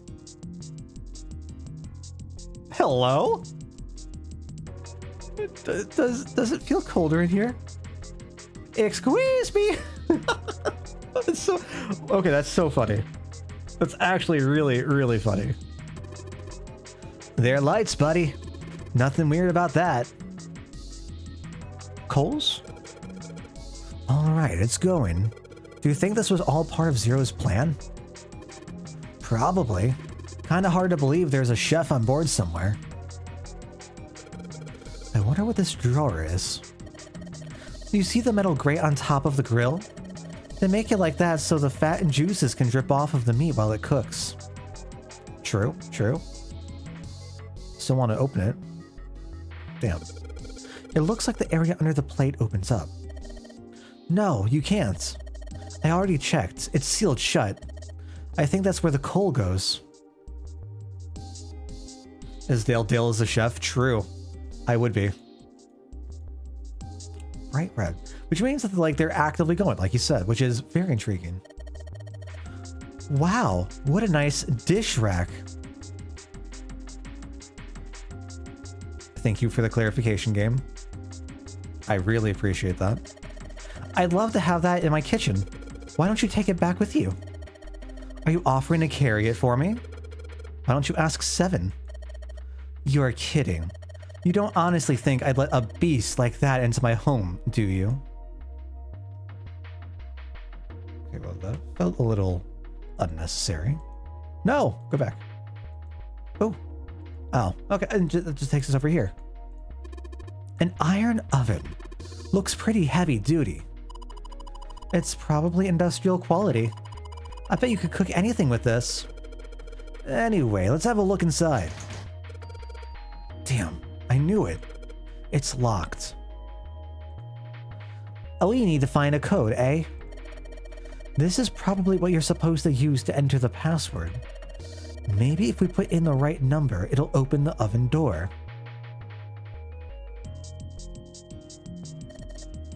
Hey, Junpei, why don't you try entering the numbers we found on the voucher earlier? The one that said appetizer 9, meat dish 10, soup A, seafood dish F? Yes. Convert the 10, A, and F to base 10. Well, it's worth a shot. No dice. Looks like that's too many numbers. Are we gonna have to find the digital root of the numbers? Is that what we're learning here? I mean, I guess it's a thought.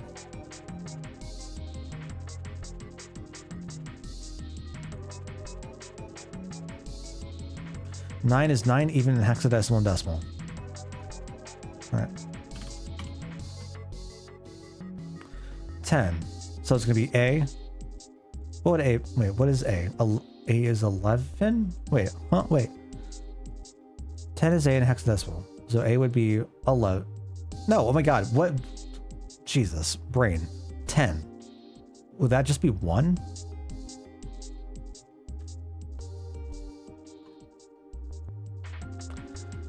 $15 says F on the voucher. So that'd be 6. And that'd be 7.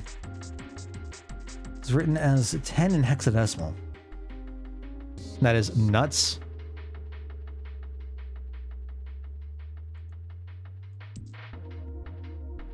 If it's that'd either be 7 or 1 for 10. I don't. I think this is baseless. 9167. Oh, I can't try to put it in myself. So I have to figure out some other combination. Well, we will stumble across some other combination. Okay. I feel a bit more relieved about that. Some bottles of seasoning in here. All we've got here is a pot and a frying pan. Oh, and a pressure cooker. Well, I guess we could use some of those as weapons. What kind of an idiot are you? You're gonna run around holding that thing while you're looking for the for the dead? That's the the authenticator? Hey man, it was just a joke. Why so serious? How many references are... I don't know if that was supposed to be a reference, but how many references are we gonna have? My god.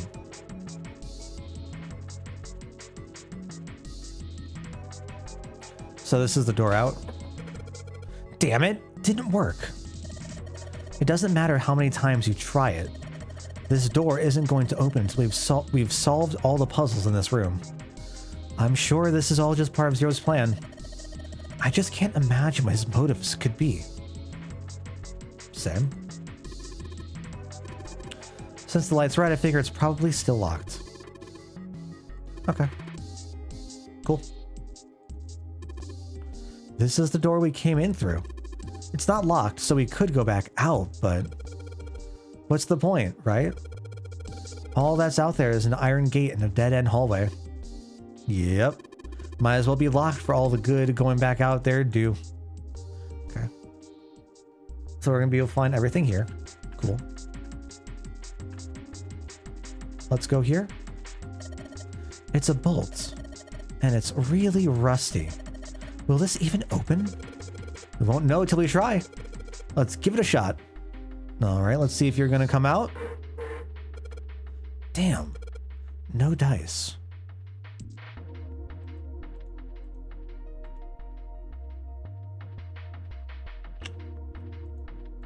Guess we can't like try to see through it or anything.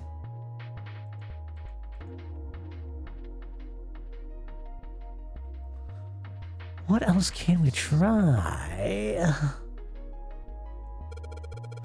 Kind of far away, can't really tell, but is that a ladle? I don't really think a ladle is going to be very useful. Oh, I don't care what you think.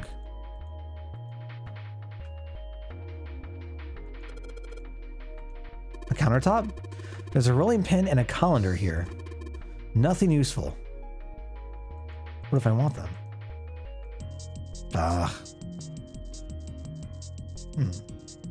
What can we use the knife on?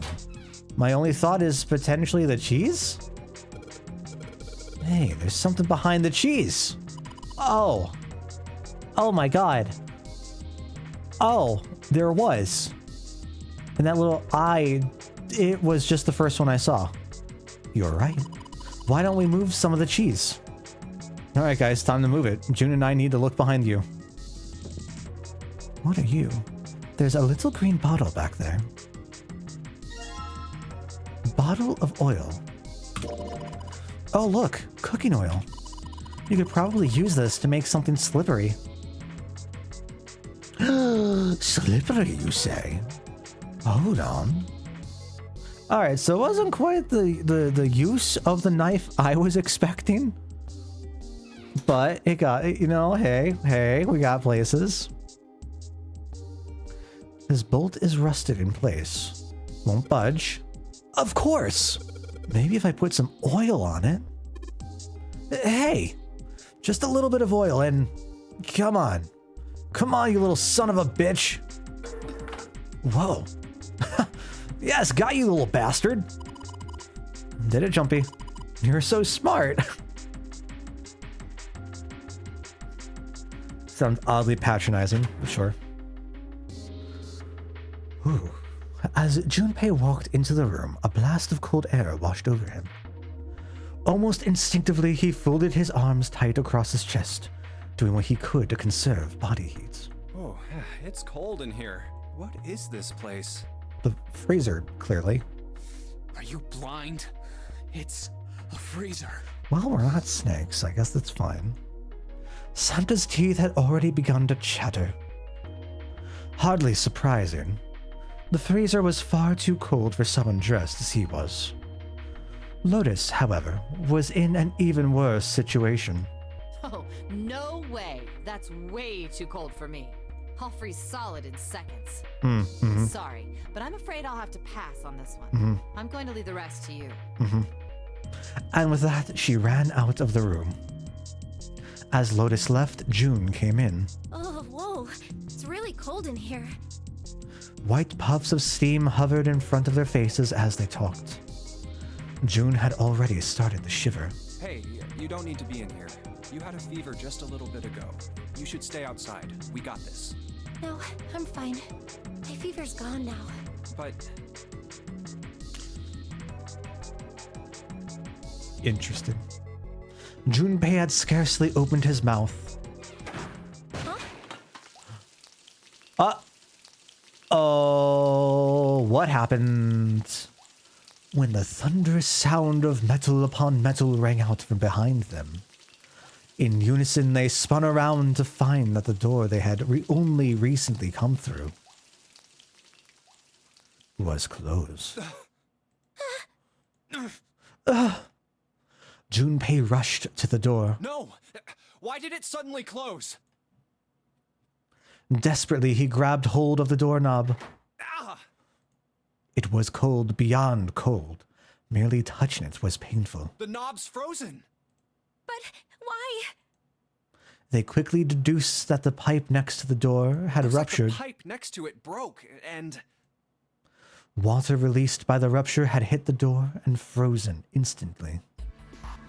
Santa shoved Junpei aside and pounded against the door. Hey, Lotus! You're out there, right? Open the door! She wasted no time in responding. What do you want? What's going on? The door won't open! Try opening it from that side, please! Oh, fine. Like, if you say so. Hold on. Ugh, fine. I get it. Soon they could hear Lotus on the other side of the door. Then the grunting ceased and they could hear light panting, as if from exertion. It's no use. It won't budge. You've got more people in there. You figure it out.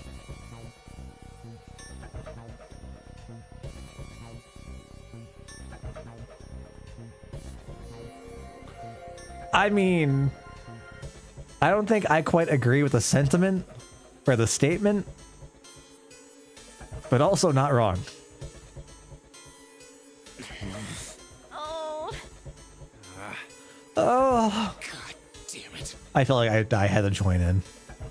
Santa was shaking like a newborn deer. June was hugging herself and was shivering violently.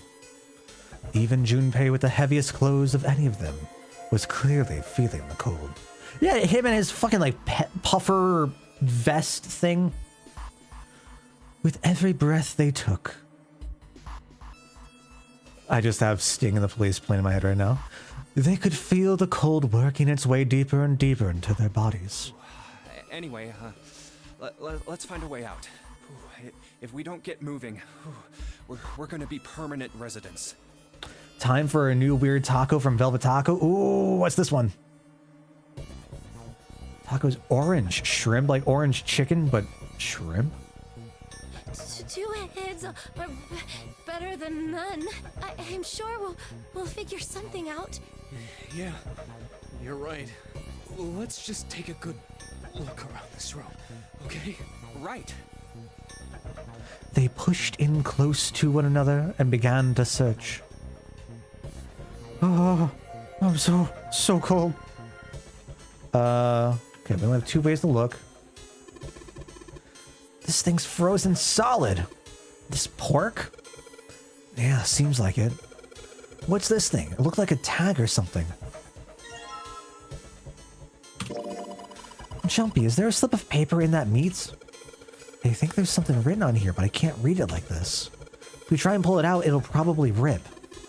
You need to defrost that. Don't think we're going to be doing that in this room.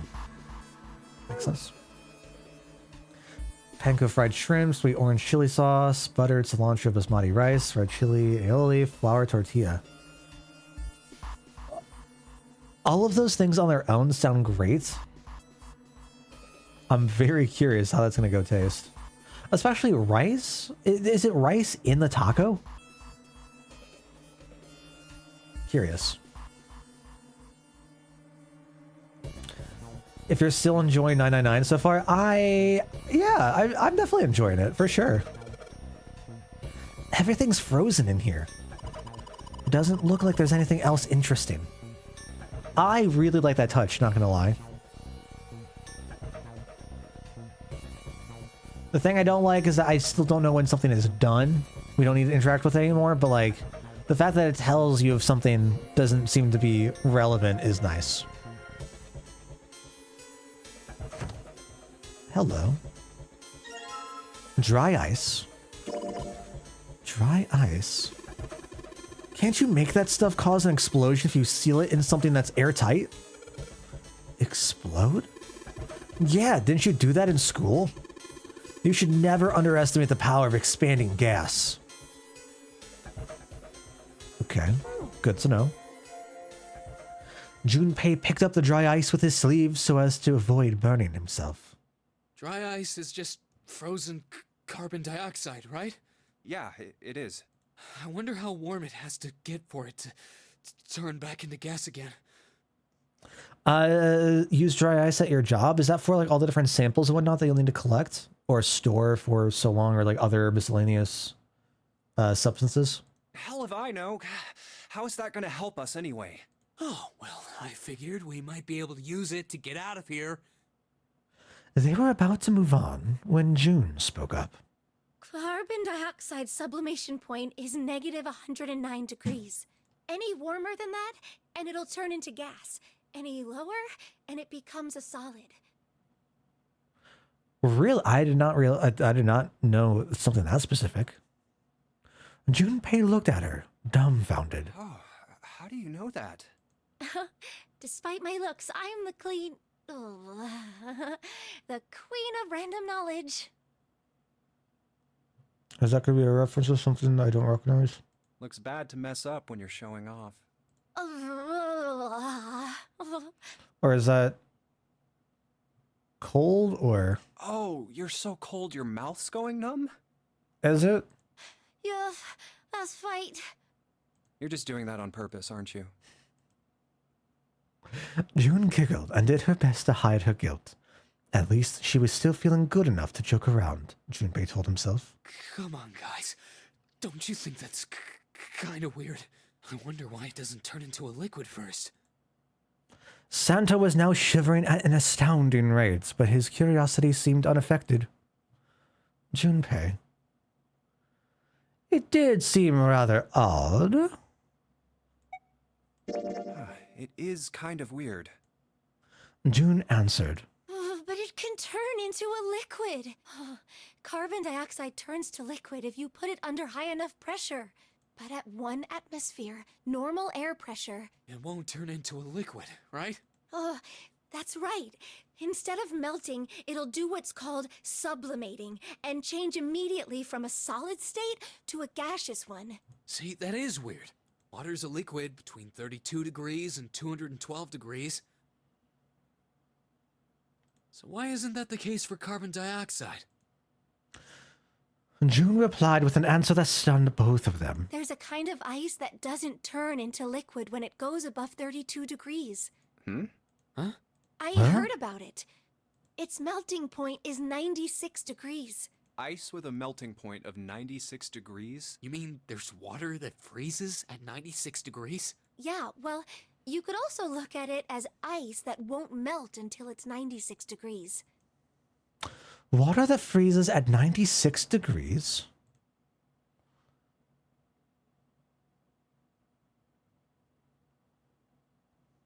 Nine plus 6.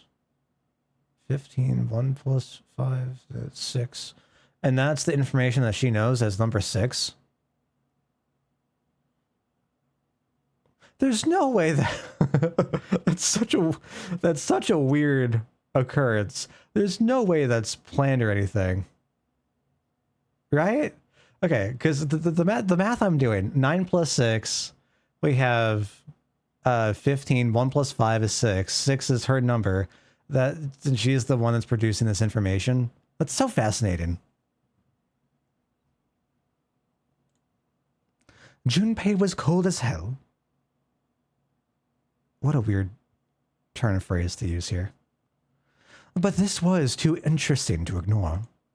He did his best to warm up his body by rubbing his arms and stamping his feet, then put the question to June. So what's this ice with a melting point of 96 degrees called? I heard it's called Ice 9.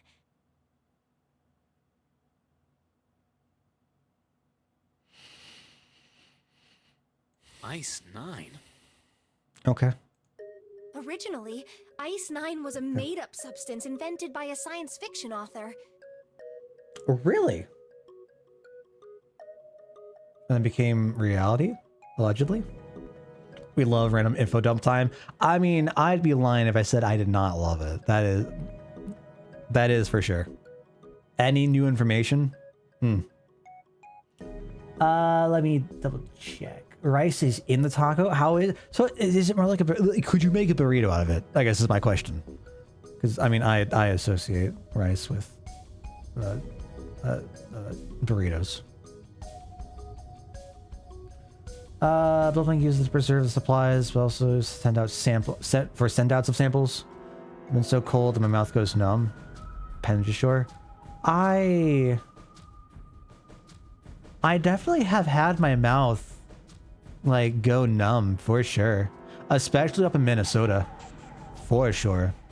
It becomes very difficult to act like make mouth shapes and form words and stuff.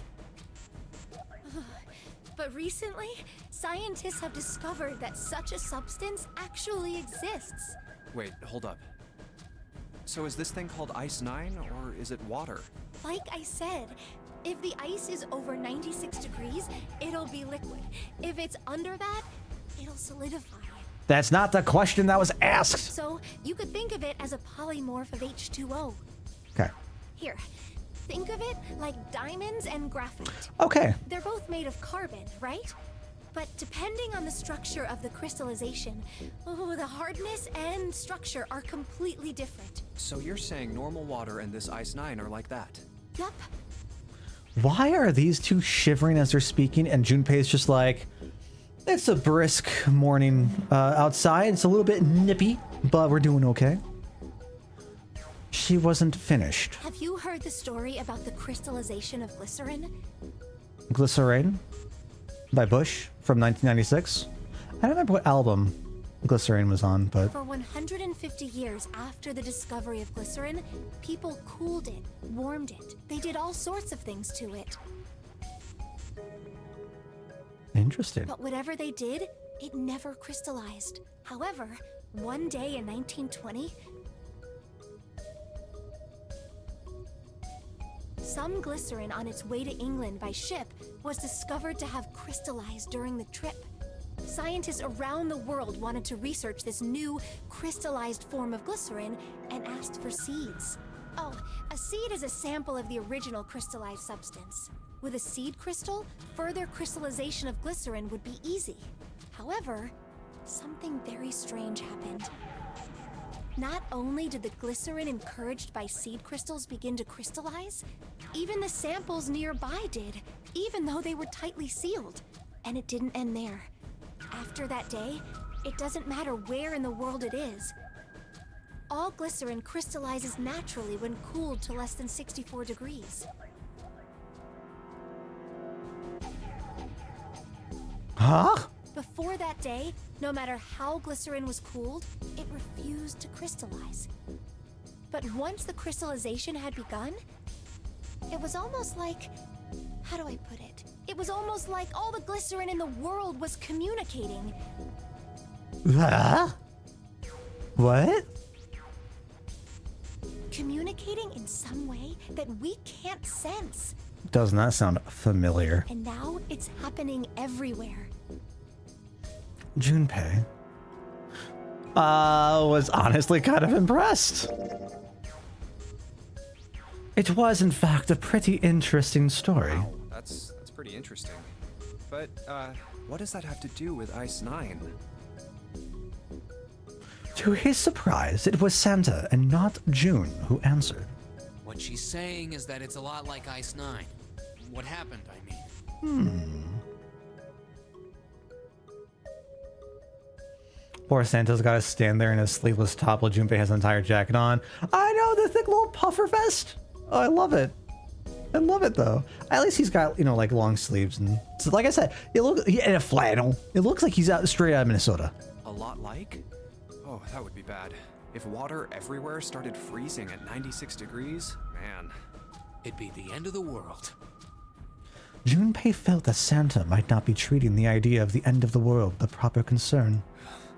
At any rate, we're not gonna have to worry about the end of the world unless we can get out of here pretty damn quick.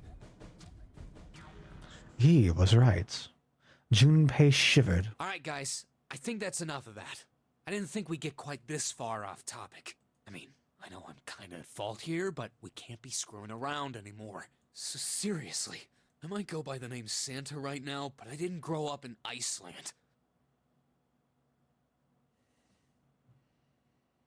What? Hey, what's this reference? I don't understand.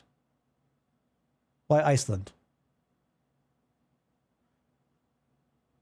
Would it make more sense for Greenland for temperature? Or would it make more sense for Finland for the actual Santa Claus? Or would it make more sense for like other parts of Europe for like the actual Saint Nick's what? I freaking hate the cold. Is it just cold? All right. So let's get cracking, all right? We gotta find a way out of here. Santa stomped off, clearly doing his best to pretend the cold wasn't affecting him. Selfish, isn't he? Still, Santa was right, and it was a high time they got back to their search. Ice Nine is interesting and all, but we can discuss it more once we get out of this freezer.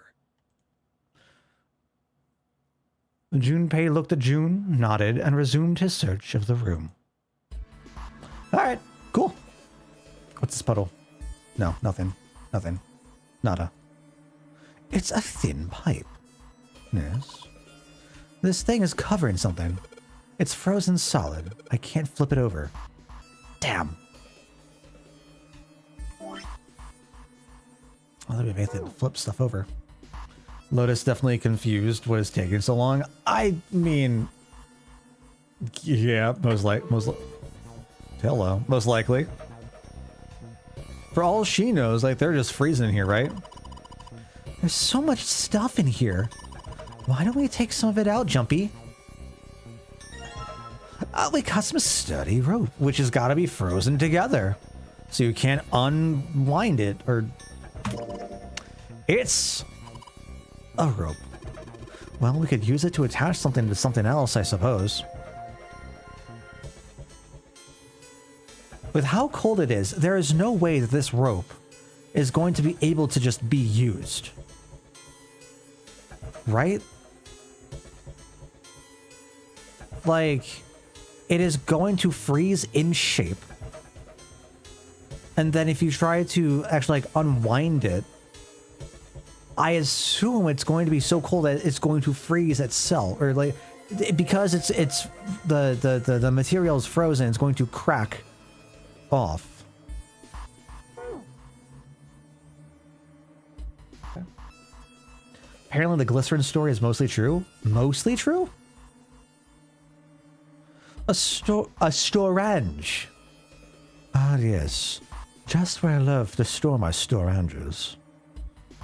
A storange area built into the floor like a small cellar. There are a couple bottles in here. Water bottle. A water bottle. Yes, it is. Okay. Can I combine? Down. All right.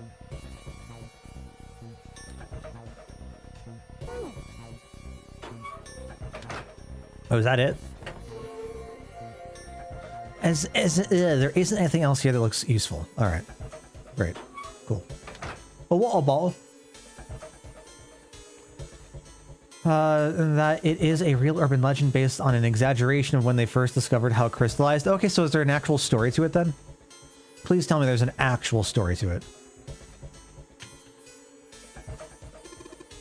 Hey, Junpei. Didn't you find some dry ice earlier? Yeah?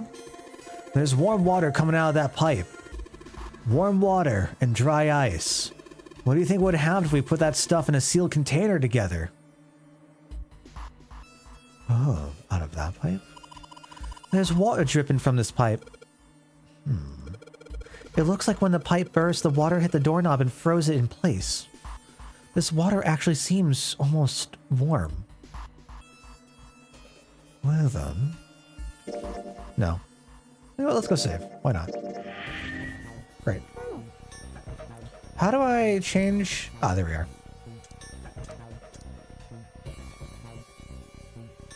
So I can't fill it up? I was hoping to maybe fill up the water bottle, but...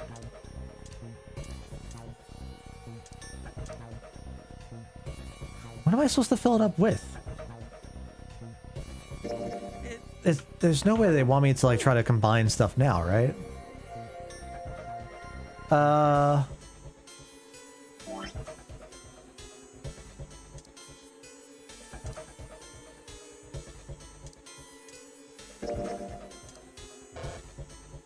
Thought I'd try. Try to tie the rope onto the water bottle. That way we never lose it. Alright, so that's nice and all, but what do I do with this information? Duh. Frozen chicken? It's really hard. It's frozen stiff. Hey, June, can you say that again? Oh, wait, perhaps can we de-thaw? Can we defrost? Thaw out the pork and now chicken with the water, I wonder? Eh? Say it again. It's really hard. Again. It's really hard. Is that... Thanks. Something wrong, Junpei? Your face is bright red. Nothing. I'm fine. If it's that hard, you can probably use it as a hammer. Yeah, good point. Maybe we can use it to break something.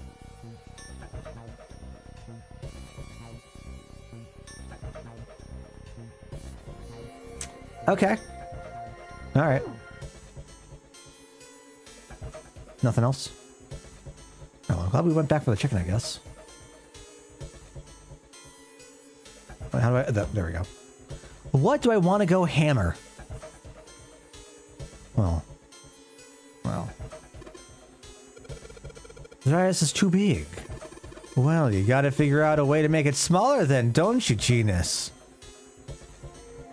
Is that what I need the chicken for? No, don't save. God damn it. X. Oh. Wait, tab? There we go. Combine you with you. Alright, the dry ice is all in pieces now. Alright, let's combine you with you. I'm gonna put these pieces of dry ice into the water bottle. Can I finally combine you with you?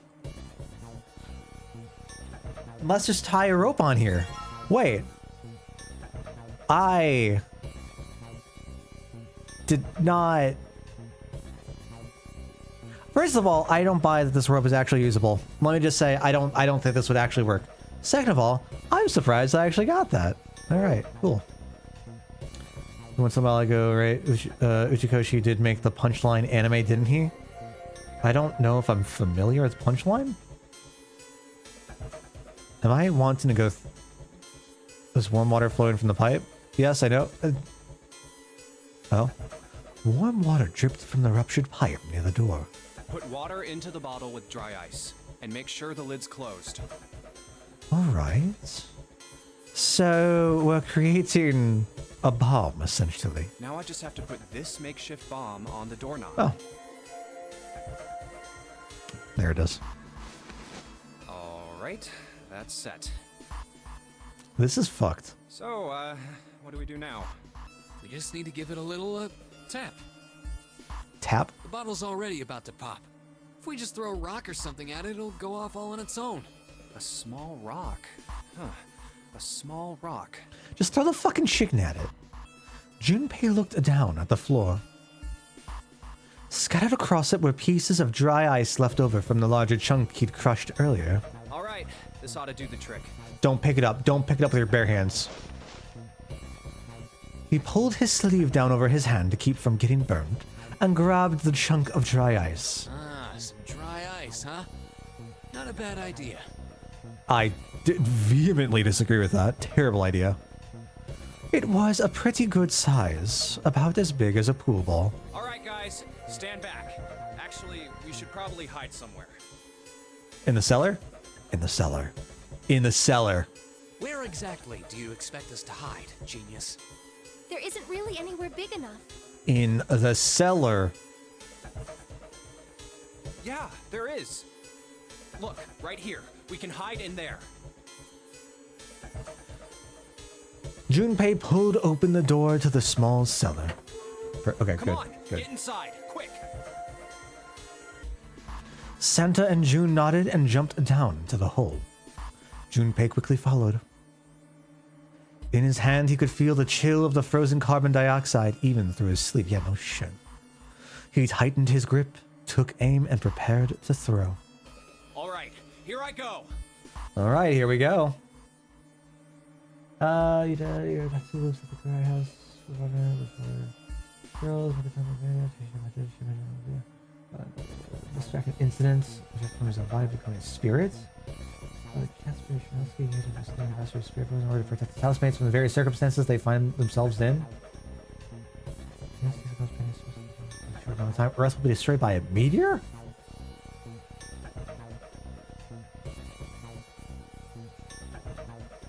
What? Hello? Why? What? I am incredibly concerned. 3, 4, 5. You're counting the wrong way. Oh, oops. Is this like the holy hand grenade? That is a really sad excuse for a joke, man. Sorry, dude. All right, for real this time. You guys ready? Yes, whenever you're ready. Just throw the damn thing. All right, here I go. 3, 2, 1. Junpei threw the chunk of dry ice as hard as he could. With the same motion, he ducked down into the cellar with Santa and June just as...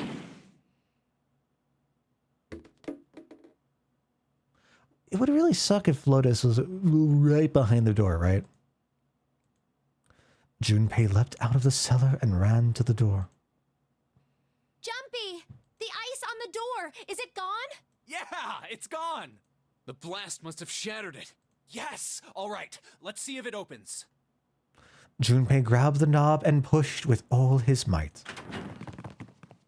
The door gave way easily, and all three of them tumbled out of the freezer at once. Hooray! We're out! June, relieved, collapsed onto the floor. Move! Santa shoved past Junpei and ran straight to the grill, which he immediately grabbed. Oh, god damn it! Hot, hot, hot, hot, hot, hot, hot! Fuck! He proceeded to kick the grill in a futile but amusing fit of rage. Well, you did just grab the grill. What did you think would happen? Hey, where's Lotus? Good question. That was going to be my follow-up. It took Junpei only a moment to find her. She was sitting on the counter, idly scratching her chest. Welcome back. I was starting to get tired of waiting for you guys. With a great yawn, Lotus lowered herself off of the counter. Junpei clenched his teeth and walked toward her. What were you doing? What do you mean, what was I doing? I was waiting. We were gonna die. Oh, yeah? But you didn't. So everything worked out all right, didn't it? Okay. Alright, I see how it is. What the hell? Just kidding. It might not look like it, but I was really worried. Uh-huh. Oh, don't give me that crap. I'm telling the truth. I mean, if you died, then I'd be in trouble too. That is true. If you died, then I'd be stuck here, and I'd die too. See? Yeah. I did all I could. I even looked around to see if there was anything I could use to pry open the door. So that would be my next thought. Like, what else could she have done from this side? But I couldn't find anything. So, all I could do was wait. I mean, what else did you want me to do? Call the cops? It was true that there wasn't much else she could have done, but something about her tone. Junpei gritted his teeth. Fine. But there's one thing I have to ask you. What's that? You didn't close the door, did you? What? You think I closed the door on you? Why would I do something like that? It closed on its own. I told you before, if you die, then I die too. Yeah, I guess so. It seemed that an accident was the only explanation for the door's closure. If she really wanted to kill us, all she had to do was bar the door from the outside. But she didn't. Well, she didn't do anything. She's only lazy, or negligent at least, not an attempted murderer. You know what? I will take it. I can write that off my books. That is okay. Junpei swallowed his anger and did his best to apologize. Well, I'm sorry. I'm sorry I doubted you. Oh, yes, well, that's all right. As long as you understand. Lotus looked away and twirled her hair between her fingertips. His vengeance against the grill complete, Santa swaggered back toward Junpei and Lotus. Hey, no more screwing around, you two. but we're not 2. 2's on the other side. Break time's over. Especially for you, lady. You've just been sitting on that fat ass of yours while we were freezing to death. Look, you did notice. How rude. I was plenty busy. Yeah. How about you put all that energy into something besides bitching? Let's go. All right, let's go. Wait, are we ready to go? Before we do anything, I want to... Wait, do I not? Wait, huh? Wait, stop. Okay, good. I want you out. Yes! Get some food. Hey, what are you doing? What are you going to do if the paper burns? Come on, it'll be fine. I mean, it's not like it's going to burn right away, right? We just got to keep an eye on it and the paper will be fine. Well, they can argue all they want. I'm going to keep an eye on this pork. Cool, looks like it's about time. I'm going to try taking the paper out. Jumpy, be careful. Sweet of her to care, but I know what I'm... Ouch! See? I told you. Hey, what the hell are you doing? Hurry up and take the paper out. It's not coming out. This thing's frozen stiff. I can't get it out. So are we going to have to cut the meat? Yeah, it looks that way. Okay. I thought it's something you could cut meat with, didn't you? I mean, I do. One of the first things I got. All right, now that I've sharpened the knife. Yes, I cut the pork. Awesome, Junpei.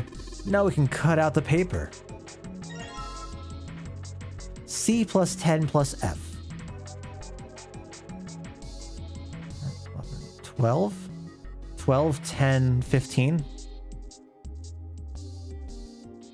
No. Is that... Wait, what is the... Wait, what is this? 10 equals A. Wait, how does this work? Now that I'm actually thinking about this. Are we translating this all into like the hex letters? So that'd be CAF. Alright, so I mean that, but why do I care about that then? That'd just be 10. So 12, 10, 15? Or is that supposed to be... Why does my brain hurt? Oh my god. Hold on. What am I thinking here? 10 equals 16, right? Okay, so that is, see, it should be there because we could go up to 9. So that'd be 16. So that'd just be 12, 16, 15. Is that what we're saying? 6-digit code.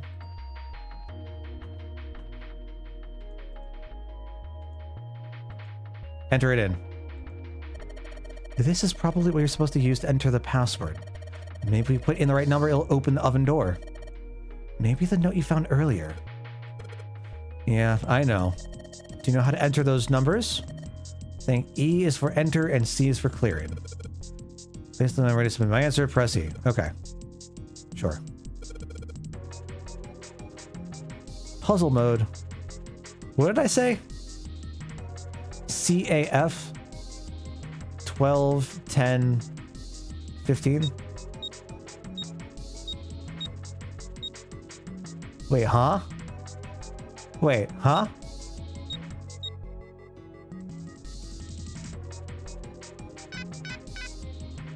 That's not right. I need 3... Wait, it's 3 characters? Wait, huh?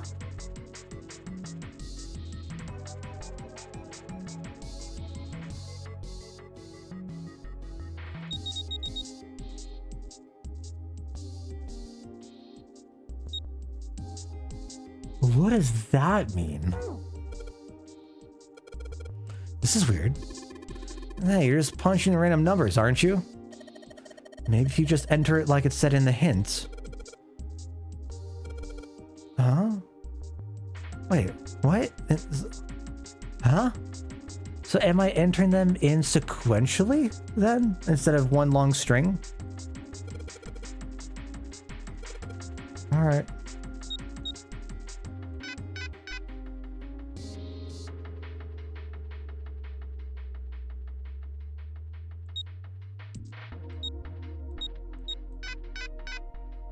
I don't think that's the correct... I don't know. Am I being dumb about this? Hold on. Right, C, 12, 10, we got 16, F, 15, 16, hello.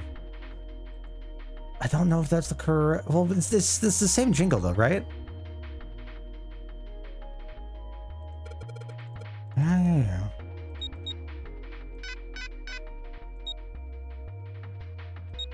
I don't like that I don't like that it stays. What other combination could work? Yeah, no. Paper found the pork said C plus... Oh my god, I'm... Okay, I see I'm dumb.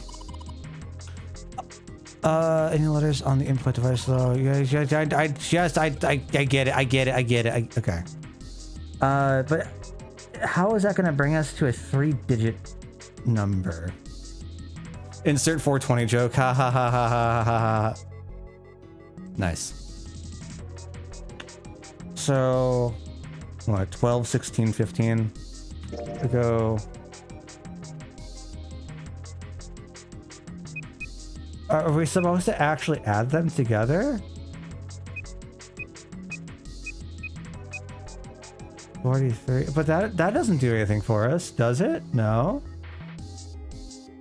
And it would be a 7. I don't know if that's correct.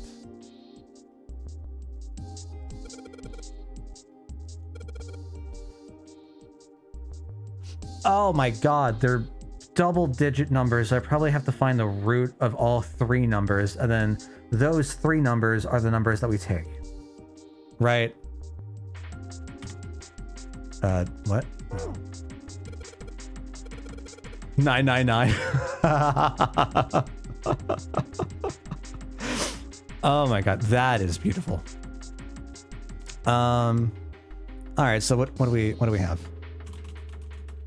10, 16, 15. So that's 1, 7, 6.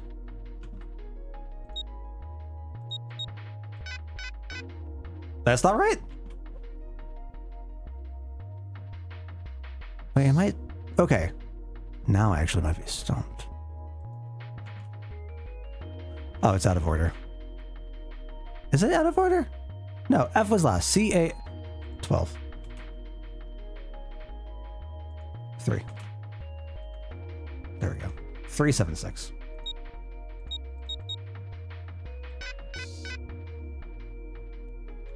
Brain?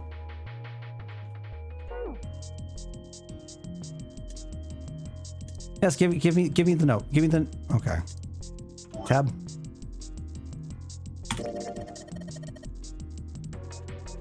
$12, 16, 15.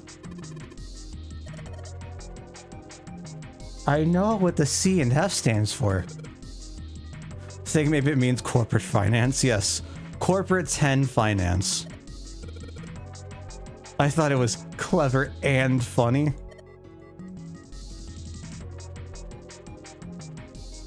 Man after my own heart. I respect it.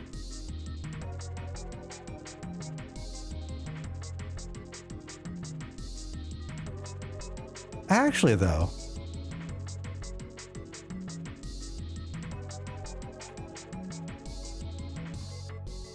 no, 15 is last. 16 is the 7. 12, it's going to be the 3. And that's not right? What other kind of thinking can I get here with?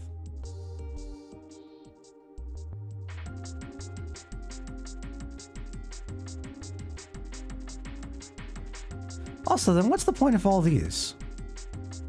Is it just to be a precursor to a reason to have hex used in the first place?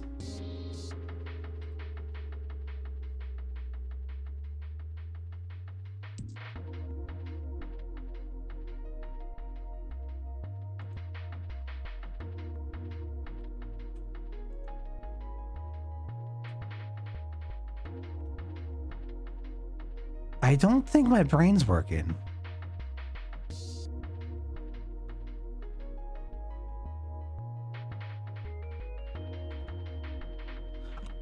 I'm assuming I have all the information I need at the moment. I feel like I probably should have labeled these as to like what they were. But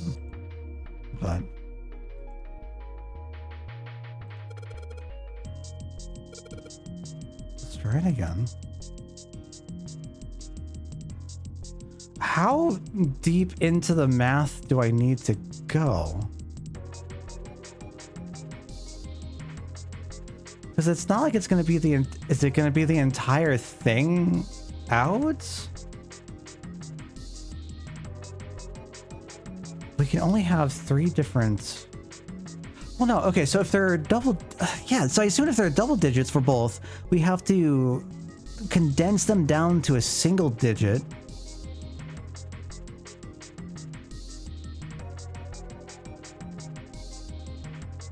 So that we have the 3 places, but that doesn't make sense.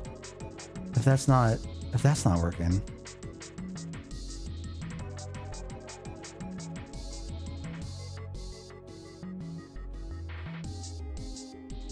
You know what, just for you, Aki. Just for the people. Okay. Damn.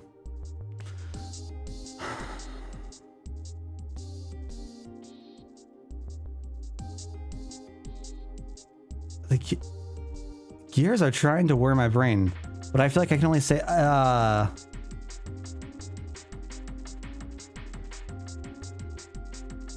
actually not sure what kind of thought process to follow here.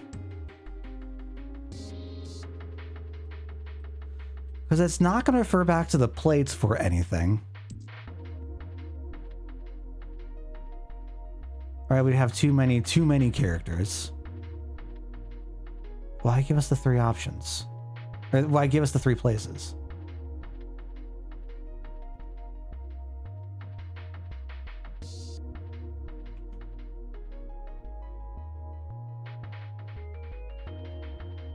I don't think I mathed wrong.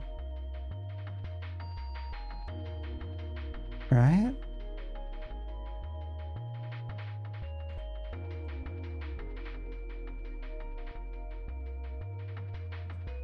Can I see? No, I can't see anything from this. Wait, so you convert C plus 10 plus F to base 12, right? Uh-huh. And what about 1016? That mean that 10 is actually a 1 and a 0 and have, right? Okay. Uh-huh.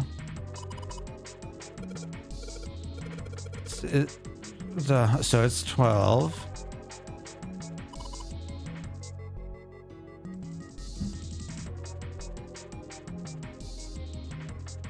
Am I just being...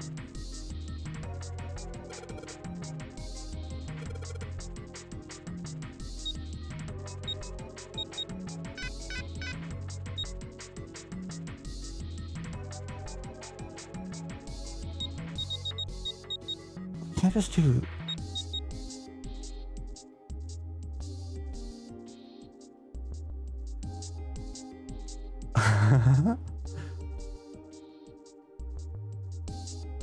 I'm wondering if it's a simple solution I'm just overlooking or if I'm just not getting to it.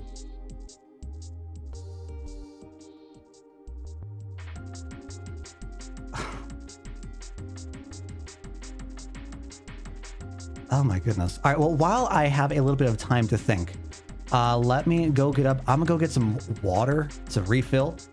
Oh, go get up and stretch, and we will be back in just a moment. Oh my gosh. So puzzled. I'll be right back, y'all. See you soon.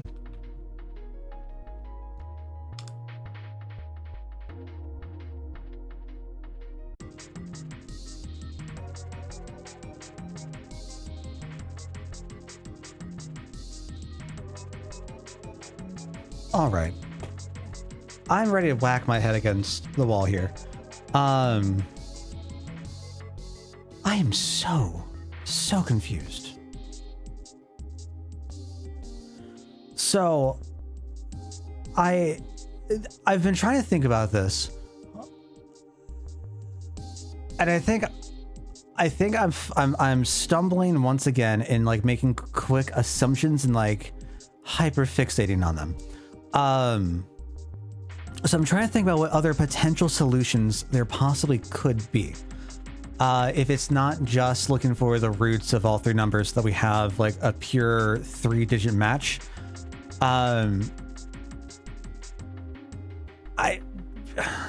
Because I don't know what else would get us to have a full 3 digits. So it might be nothing at all. Like, it might once again just be combine everything, look for the singular digit for everything combined together. Maybe. I don't know. So just like, oh my god, stop yelling at me. You know what 15 plus 16 is? Huh? Chorus. I know what that plus is. Okay. Yeah. Okay. Wait, is that saying that we don't need to...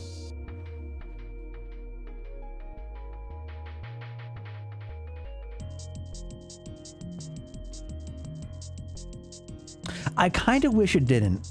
If I'm being honest, I kind of really wish it didn't. Okay, so is that just 12, 16? What was that? Is that 31, 43, 43 together? It's gonna be 7. I'm gonna try 7. Just okay. Let's try this again. 7 just to see. No. Is it literally just going to be the exact same form? Just the...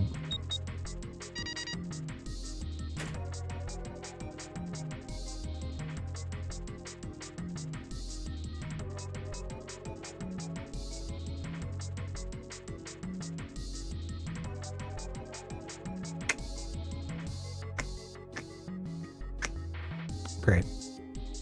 Great. Okay. Maybe a little frustrated, tiny bit. Sounds like metal is falling. Well, I guess that went well. Can we open it? Yeah, the door opens. Good job, Jumpy. Saturn keycard. Oh, neat. This looks like a lowercase h, but the line through it is throwing me off. This is the symbol for Saturn. Remember? There was an elevator next to the main staircase. I did. Shockingly, I don't think I would have come to the conclusion that it was just supposed to be straight added instead of looking for some other formula, like some other function to simplify things. I was like hard stuck on that. Oh no, don't cheer for that. Don't cheer for that. Oh, was there a symbol on it? On the reader? It means that card ain't gonna help us get out of this room then. Oh no. No, please tell me it is. Please, for the love of God, tell me it is. Let's go try it out. Yes! Open? I think it's unlocked now. Is she gonna say anything other than you did it, Jumpy? I'm not repeating that every time. Gosh. Just because you can enter 3 digits doesn't mean it has to be 3 digits. Makes sense. All right, I might not particularly We've been here before. think it makes sense in a frustrated state, but makes sense. A metal grate stretched from wall to wall. You found it, thank you. Beyond it were 2 elevators and the entrance to the kitchen. The elevators are over there, so that means... We went into the kitchen through that door and came out on this side. That means the map was right. Looks like. Well, yeah, are we shocked by this? Then let's use it to plan our next move. Next move? Yeah, we need to decide where to go from here, don't we? He's right. Let's get started. Nope, back. Okay. Okay, so we're going to be branching back together, and then we're going to be splitting off again soon. Okay. From the looks of it, there are 4 possible routes. Let's Oh, just boy. keep it simple and call them A, B, C, and D. Great, more letters. All right, so we have 10, 11, 12, and 13. Got it. First, A and B. They both seem to connect to a room that looks L-shaped. Yeah, there were 2 doors. Locked? They were both locked. We couldn't open them. Now, route C. Hallway? This goes all the way to the main staircase. That means it's door 5, one of the numbered doors. Goofy, no. Oh, God, what is this? Oh, my goodness. Thank you for the clip health. What would you like to have redeemed? Then do you think we would meet up with the other 4 after this hallway? No, I don't think we will. Why not? Look, there by the stairs. See how the gate is opened? Huh? When we went into the kitchen, it was closed. But it's open now. What do you think that means? Wait, was it? They opened it. Most likely. And if we take Route C, we're going backwards. That would be pointless. Then that means Route D? All 4 looked at the map. They all looked at the staircase, its lazy curve leading down deeper into the ship. I was like, Zero Escape 2, Virtue's Last Reward started. Okay, fantastic. Route D then. Let me go ahead and pop that up. That's for the second entry, correct? All right. D it is. Yup, Route D. then we're set. I don't want to know the answer, but I am curious if it is going to feature a same cast, a similar cast, or be completely new. But I guess we'll wait till we get to the end of here, see how that plays out. They jogged down the stairs until they reached the C deck. Everything looks okay here. Let's check the next deck just to be sure. Yeah, just like I thought. D-Deck is totally underwater. Just like the bottom of the central staircase. The water gazed back at them, its smooth surface like a great mirror. At least the water level hasn't really changed. Small good. comfort. It's good. May as well head back to C-Deck.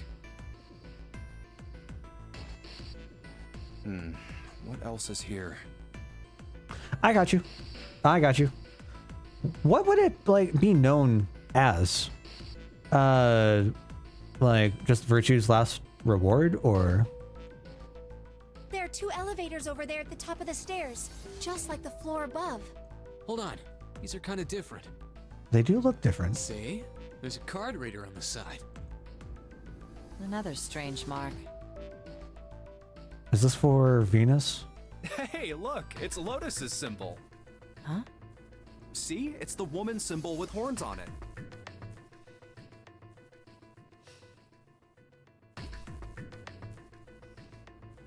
What a thing to say. That seems like... Oh, Uh-huh. ouch, ouch, Uh-huh. ouch, ouch, ouch. I guess we can probably all agree.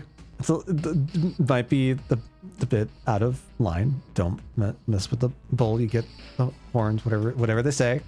Lotus had taken hold of Junpei's hair. She began to shake him violently, and he thought he heard a low growl coming from her throat. What was that about the mark again? The mark of the beast? Nothing. Such violence. Junpei began to wonder if she was not the devil itself. Well, you turn 999 around, what do you get? With an uncomfortable smile, June spoke up. This is a Mercury symbol. Mercury! Really, Mercury? The horns symbolize the wings on Hermes' staff. Oh. I don't know the symbols very well. Hermes, herpes, whatever. There is a big difference, my If we guy. can't get this thing to work, these elevators aren't going anywhere. Very big difference. In other words, we need a key card with the Mercury symbol on it. Probably. Were they in Sailor Moon? I don't remember. I guess we can't get on then. Let's just disregard the elevators for now. How about this hallway on the left? Whoa, there's so many doors. They weren't sure how many, but certainly enough to be discouraging. Damn it. If we try and search all these, the sun's gonna go down before we've done half of them. I think the sun already set. I have a feeling this ship is the only Yeah. thing that's going to be going down anytime soon. Doors, indeed. That's even worse. Well, we can come back to this hallway later. My least favorite thing in the world. Let's check the hallway on the other side, shall we? Time to head back to the stairs. To their right was a small hallway. And now the right hallway. Quickly, they headed into it. It was approximately the same size as the alcove in front of the stairs. The hallway led toward the stern, and at its end was a set of double doors. There are doors here too. Well, I guess it's just 4 this time. 4 is a more manageable number. Let's open them. All right, let's start with this one. What's this one? Junpei nodded and grabbed the one closest to him. He gave it a small tug and felt it move. Huh, it isn't locked. I'm going to open it. Thrilled to have found an unlocked door, he threw it open. Score? Junpei didn't know what to make of what he saw. What? 3, 7, 8. Okay. He simply stood, unable to speak. The others simply stared, open-mouthed. After a few long moments, Santa managed to speak. Are these doors the different pathways we can go down? There's a 4th door here, which is kind of intriguing. What the hell is this? This place is huge. All right, let me do some numbers. Let me crunch some numbers real quick, guys. All right, so with us currently, we have 5, 6, 8, 3, 3, 5, 6, 8. What do we do? So we could exclude. Oh no, we can't. Okay. So we could exclude someone to get through, right? Because what is it? 3, 5. What was that going to be?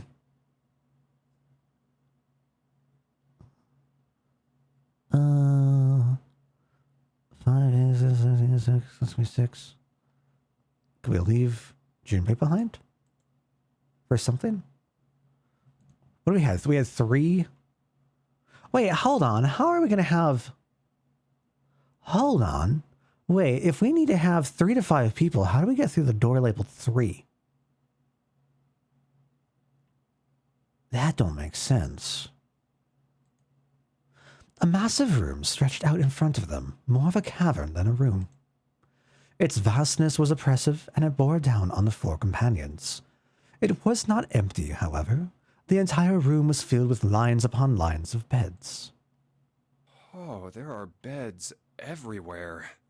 Is it like an infirmary? Did Junpei get a new protagonist? Look, man. That was a thought I had from the very start of the game.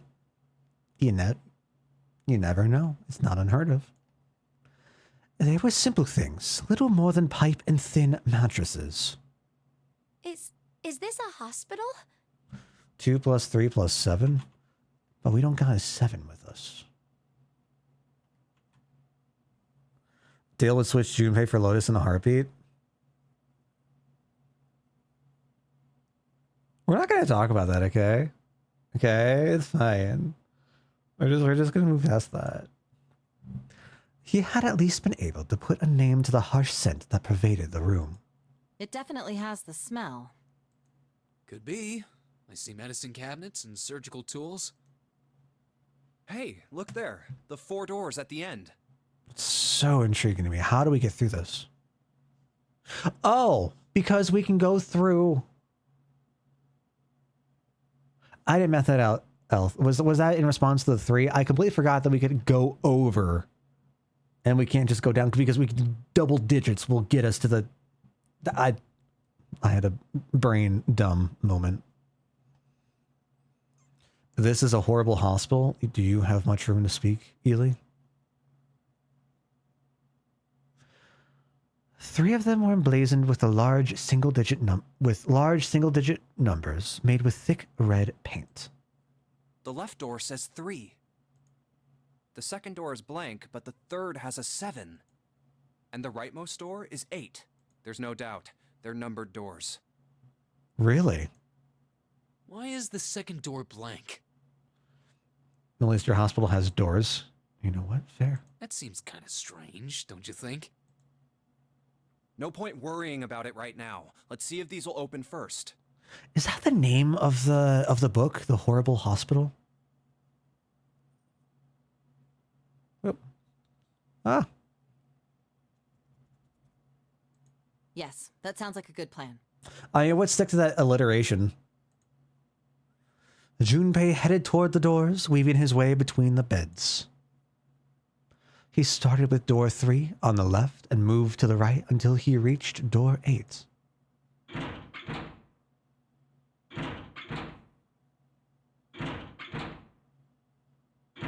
Hospital. It's no use. I don't remember it being that hostile. Well, of course. If it was that easy to open these doors, what would be the point of the notary game? We have to activate the red, or the numbered doors won't... Wait a minute. What's wrong? Look, the display on the red. There's nothing on it. Is there no power? Huh? Don't you remember? The red at the central staircase? It had the vacant engaged.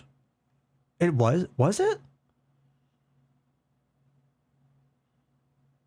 Was it hostile? If no one was inside, it said vacant. I mean, I remember the events that took place. I still remember, it didn't seem excessively, I guess. Oh yeah, you're right. But this one... There's nothing on it. Oh my gosh. Here. Right? I wonder if it's broken. Only one way to find out. Slime your hands. No beeps. Beeps. It's not responding. All 4 took turns placing their hands over the red, but refused to respond. They pulled at the lever, and still it did nothing. As they soon discovered, it wasn't only the red for door 8 that was behaving strangely. How about the red on door 7? And door 3? None of them are working. What does it mean? What does it mean? I knew it. They're broken. Zero sure sucks at maintenance. No, that's impossible.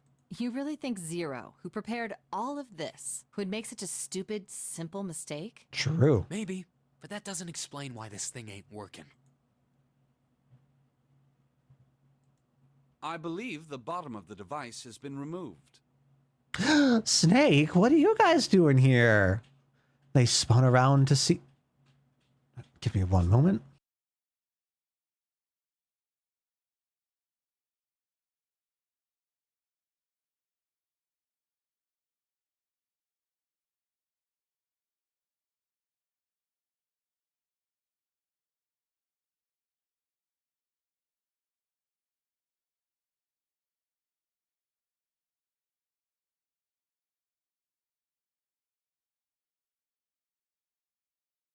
Cats being cats again.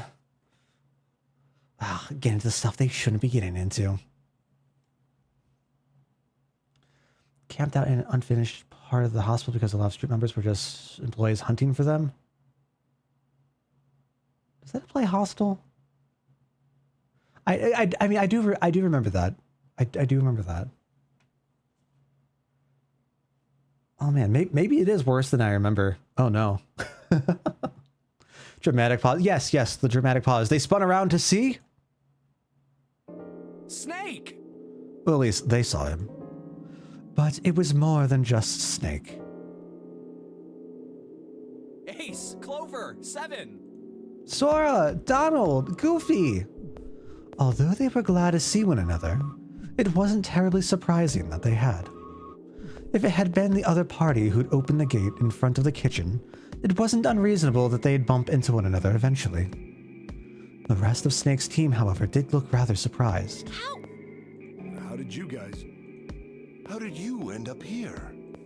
Oh, That's my line? Perhaps we should exchange information. Yes, please. What happened?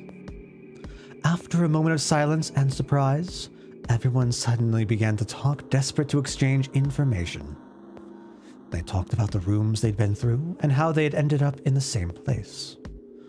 Of course, none of it was very useful information, but that hardly mattered. They were happy to simply see one another again. Although the level of cheer varied greatly from person to person, each one of them was wearing some manner of smile. Almost as though they had already forgotten about the death of the ninth man. No, thought Junpei, perhaps that wasn't it. Perhaps thoughts of his death were what drove them to smile at one another. Not in a morbid or hateful way, no. The ninth man had died. But they were still alive, and that was something to be happy about. A sort of simple, uncomplicated joy, Junpei thought. The joy of being alive. Still alive. This was a triumph. He felt sorry for the ninth man, but more than anything, Junpei was just happy to be alive. Making a note here, huge success. There you have it. Our half of the story. His part finished, Ace fell silent. For a moment, Junpei was silent in thought. Then he spoke. Okay, let me see if I got all this straight. When you guys got here, the bases for the Reds were already gone. And you looked all over this room, but you couldn't find anything. They're the ones who took the bases. So you figured that there might be something in the hallway with all the doors. So you went and had a look? Yeah. Makes sense. And while you were looking around, you heard voices. Would that be us? Uh-huh. So you followed the voices and came back here. Indeed. And that was how we found you. Why don't we check those 3 Reds again, just in case? Why? Huh? You're right. Okay. Huh. There's a long, thin gap on the bottom. I think it's a slot for something. Probably electronic. Well, this isn't good. If the red is inactive, we can't keep going. Well, what about that hallway over there? Isn't there anywhere else we can go? No, there isn't. All right, Ace. There are plenty more hospital rooms, but nothing else. Hospital rooms. That's what's behind all those doors? Yes. There are a number of individual rooms in addition to this large one. All right, there. You got your doors, Healy. You got your doors. There was a door at the end of the hallway, but it was locked. Did we... All right, so we found the key card, but we didn't find an extra key, right? There was an astrological symbol engraved near the keyhole, however. Did we find a key? I don't remember. I was able to get a good feel of it. I believe it was the symbol of Jupiter. Well, was it engraved? Not again. Was it embossed? Those goddamn things are everywhere. I wonder what they all mean. For a moment, everyone was silent, deep in thought. While we're asking what things mean, what's the deal with this room? I mean, I thought this was a cruise ship, but I can't imagine a cruise ship would have a hospital like this. Of all people, it was Seven who answered, and with calm confidence. Well, I figure it's probably a hospital ship. Chances are it's the Gigantic. Okay. The gigantic? Junpei looked confused. So did everyone else. What is this gigantic?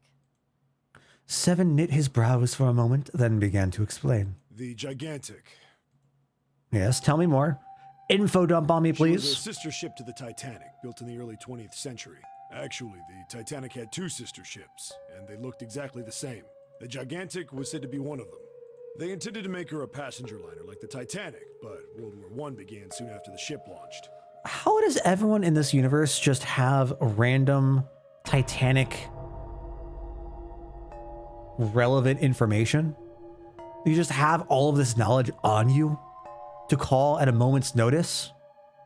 Like, I can barely remember what I had for like the lunch today. Like, yes, whatever. Like, it's crazy. The British Navy took her over and made her a hospital ship. Everyone's just this into seafaring and ships and stuff. At some point during the war, the gigantic was damaged by a German mine in the Aegean Sea. She ran aground afterwards, so she didn't end up sunk. Everyone in an Uchikoshi game is both a historian and a philosopher. Oh boy. What happened to her after that? One theory going around is that a man named Lord Gordain bought her. Seemed like he'd been one of the few to survive the Titanic sinking. That trauma turned him into some kind of obsessive collector of all things related to the Titanic. Soon enough, the guy wanted the Titanic itself. Which was impossible, of course. It's stuck at the bottom of the Atlantic Ocean. But the gigantic wasn't. And seeing as she was identical... So you're saying this Lord Gordain bought this ship? Yeah, at least I think I am. I think I am. That's impossible. No way we're in some boat that's almost 100 years old. Pipe down. Just pay it. What, that's it? Well, have you got any proof? Proof? Proof that this ship is really the gigantic. Well, this ship's got stuff that's like the Titanic. In a hospital ship. Oh, for goodness. Don't tell me that's your only reason. What? Okay. No, I've got more. Like? Well, I mean... Yes? Seven looked around desperately, doing anything to avoid meeting Lotus's piercing stare. He scratched his head for a moment, then gave up. Finally, he opened his mouth. I don't know. Lotus sighed and shook her head. I guess your memory isn't back yet, is it? Yeah, sorry about that. Hey, whoa, wait a minute. Memory isn't back? Junpei was, he felt, legitimately shocked by what seemed to be new and very important information. Everyone else, however, seemed unimpressed. In fact, they all looked at Junpei as though he had said something very strange. Yeah. Your point being? He decided to revise his attitude for the next question. Wait, was I the only one that didn't know? Everyone nodded. Why? Oh, yeah, I guess I didn't tell you. I told the rest of them before we ran into you on the stairs. I told them I couldn't remember a damn thing from before I woke up. Hence why his story was shaky to begin with. Because I think I remember that being one of the things that Junpei had an issue with, right? What? Then, almost as if to save Junpei from further embarrassment. 11? I'm sorry, B? Is it B o'clock? A bell began to ring from far away. Oh, a bell. It sounds like the clock in the main stairway. Junpei counted each chime carefully. 10, 11, 12. Huh, It's C o'clock? 12. So it's been 4 hours? That's half of our time? It's midnight. Right? Started at 8? Then we've still got 6 hours left, right? Did we start at 9? Wait. Did we start at 9? We don't have any 12, 3 time to hours, screw 6. around. That's not... Let's get going. We gotta find the missing parts for the Reds. What do you mean, find? How on earth do you propose we do that? We've looked everywhere in this room. That only leaves one place to look. One? Yes? Well, not just one.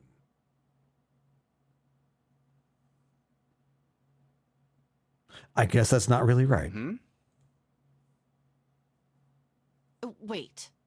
Don't tell me you mean we need to search all of the other rooms. Don't freak out. We've already searched 4 of them. 4 rooms? Oh boy. We just have to split up the rest between the 8 of us. Great. If each of us can do 6 rooms apiece, we'll have the other 48 rooms cleared in no time. Easy. There are 48 other rooms? So 52 rooms total. Was that like a deck of cards? Her earlier experiences had apparently not encouraged Lotus to trust Seven. Seven scratched his head awkwardly. Maybe? All right, so everyone knows which area they're searching? Yeah. Yes. Junpei was chosen to search the rooms on the starboard side, moving from fore to aft. I don't remember terms. Is starboard the right side? And then fore is front to back? I don't remember. We'll all meet up when the clock goes off again. How about in that room with all the beds? Yeah. Sounds straightforward enough. I'll shout if I find any of the components we need. I hope we can find them within the time limit. If we can't, then we'll just have to come up with another plan. Right. Then let's do this. Okay. I'm glad that we all were able to meet back up, though. I was definitely thinking that we were going to have to continue with who we had. So with us all meeting back up, that definitely opens up the possibilities of the rooms that we can now enter moving forwards. The details decided, they left to begin searching. Out into the hallway they went, each to the rooms they'd been assigned. However... Yes? Little did they know. Yes? From far away, Junpei heard the bell ring. It did so only once. It was 1 a.m. It's 1. I better get back to the others. Okay. Are we going to be alone? Are we going to be alone? Who's not coming back? Who's missing? Oh, what's happening? He jogged through the entrance of the large hospital room to find 6 of the others already there. Huh? Why does this remind me of like going to the breakfast room or the cafeteria in Danganronpa? Okay. All right, I'm happy. Ace, Santa, Clover, June, Seven, and Lotus. Snake's missing? They had gathered in front of door number 8. Or perhaps, to be accurate, they had gathered in front of the red next to door number 8.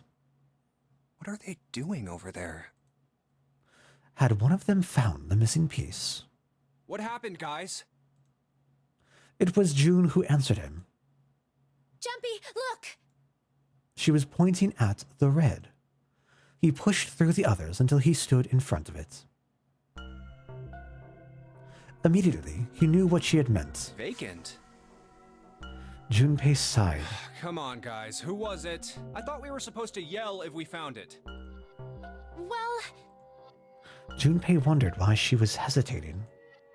The others looked as confused as June, but kept their mouths shut. What the hell? What is up with you guys? They all knew something he didn't, and Junpei wasn't about to leave things that way. Finally, Lotus frowned and spoke. Well, that's the thing. We don't know. You don't know? When I got back, it was already like this. Was she the first person back? There was no one else here. Okay. That means I was the first one back, but the missing parts were already back in the red.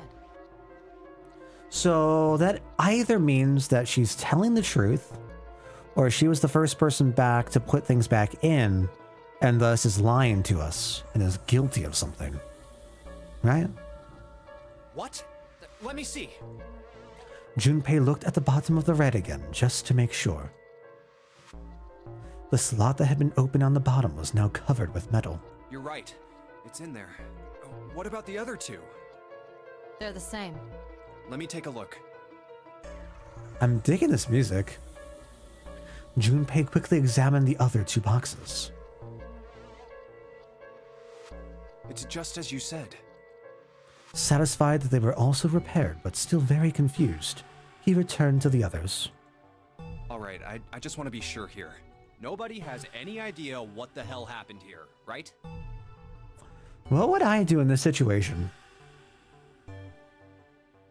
Would I believe that there's something going on behind the scenes that none of us were aware of, and that no one had tried to come back out here? How closely would I trust everyone else? No one's really given us a pause, right? There really hasn't been any sign of concern.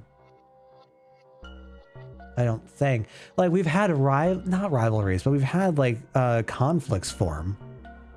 But I don't think to a point where like we wouldn't trust, or at least I wouldn't trust someone. Correct. None.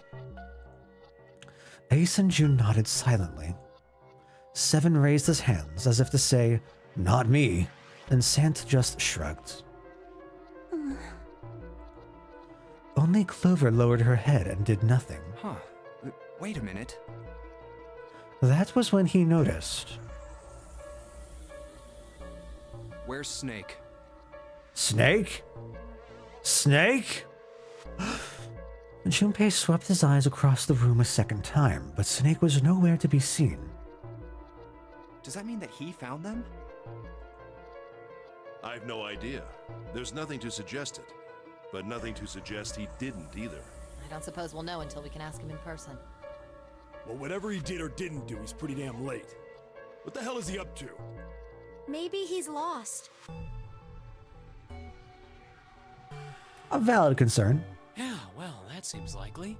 Dude can't see. I don't know how he gets around in the first place. Clover raised her head. No! That's impossible!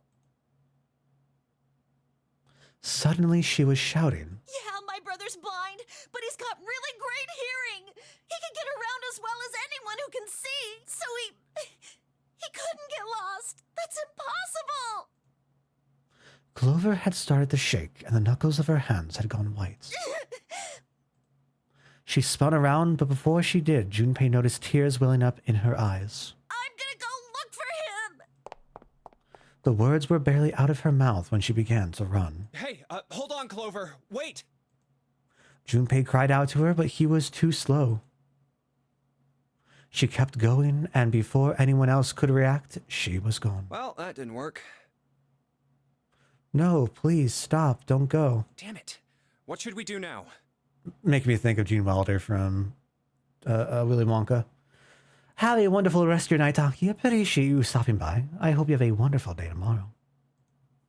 Well, the red is working now. No! We're not leaving two people behind! We should go look for them! Oh man, this ain't good. Oh, yes, what an excellent idea. We just wasted a bunch of time looking for some piece of electronic junk. Now let's waste some more by looking for a couple of idiots. So that means that 4 hours have passed now, right? So we've got 5 hours left. Now that's 1 o'clock. Then remain here if you feel you must, but there's no time. We've only 5 hours left. Well, thank you, game. Junpei and the others nodded to one another and took off at a run. In front of the stairs that led to B-Deck, they decided to split up. Let's split up. Well, okay, are we going to split up or are we going to split down? What's the decision here? All right, I'll take this direction. Then I shall look that way. Can we get an Ace Lotus, Junpei June vibe going? I'll be over here. See you all later. All right, we're all going elsewhere. Soon, only 2 of them were left. Those 2 were Junpei and June, who had been a few steps behind the others. All right, we should go too. Yes, let's go! But where should we start? Let's see. The casino? First class cabin, the hallway with all the rooms. Back to the large hospital room.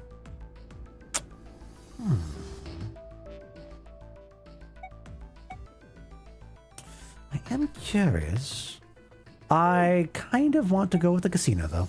How about the casino on B-Deck? Okay, let's go, Jumpy. No reason, not because I really care about finding Snake, but because I just want to see the casino. They took off up the stairs at a run. Before they knew it, they were there. So was Lotus. She was leaning against the wall, examining her nails. Hey, what do you think you're doing?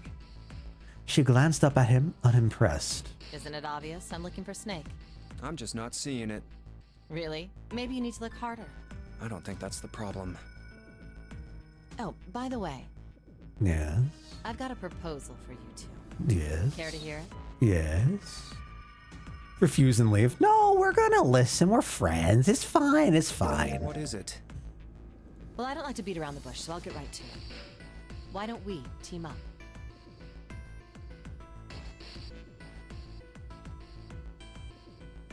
I made the right decision. Team up? Yeah. What? You need me to explain it to you? No, no, no. I'm saying, why don't we go through a numbered door? Oh. Oh. What do we equal?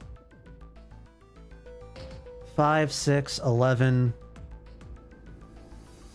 8, 19, 10, 1. Wait, can we?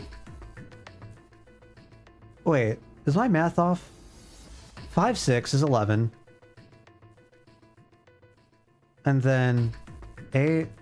No, that's gonna equal 19. Then we get 10. And then we get 1. What else could we do? I guess we could potentially take Snake with us. If we find Snake, we could take Snake with us to get through the 3 door.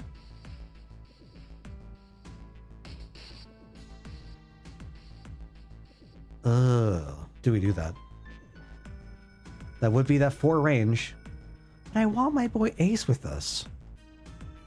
Even if we wanted to, that's impossible. Why? Jumpy's bracelet number is 5, mine is 6, and yours is 8. Our digital root would be 1. 5 plus 6 plus 8 equals 19. 1 plus 9 equals 10.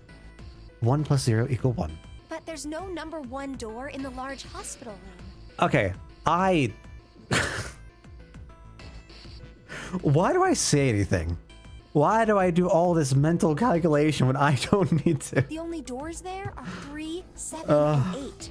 Alright, okay. Then we add another person. Huh? Who?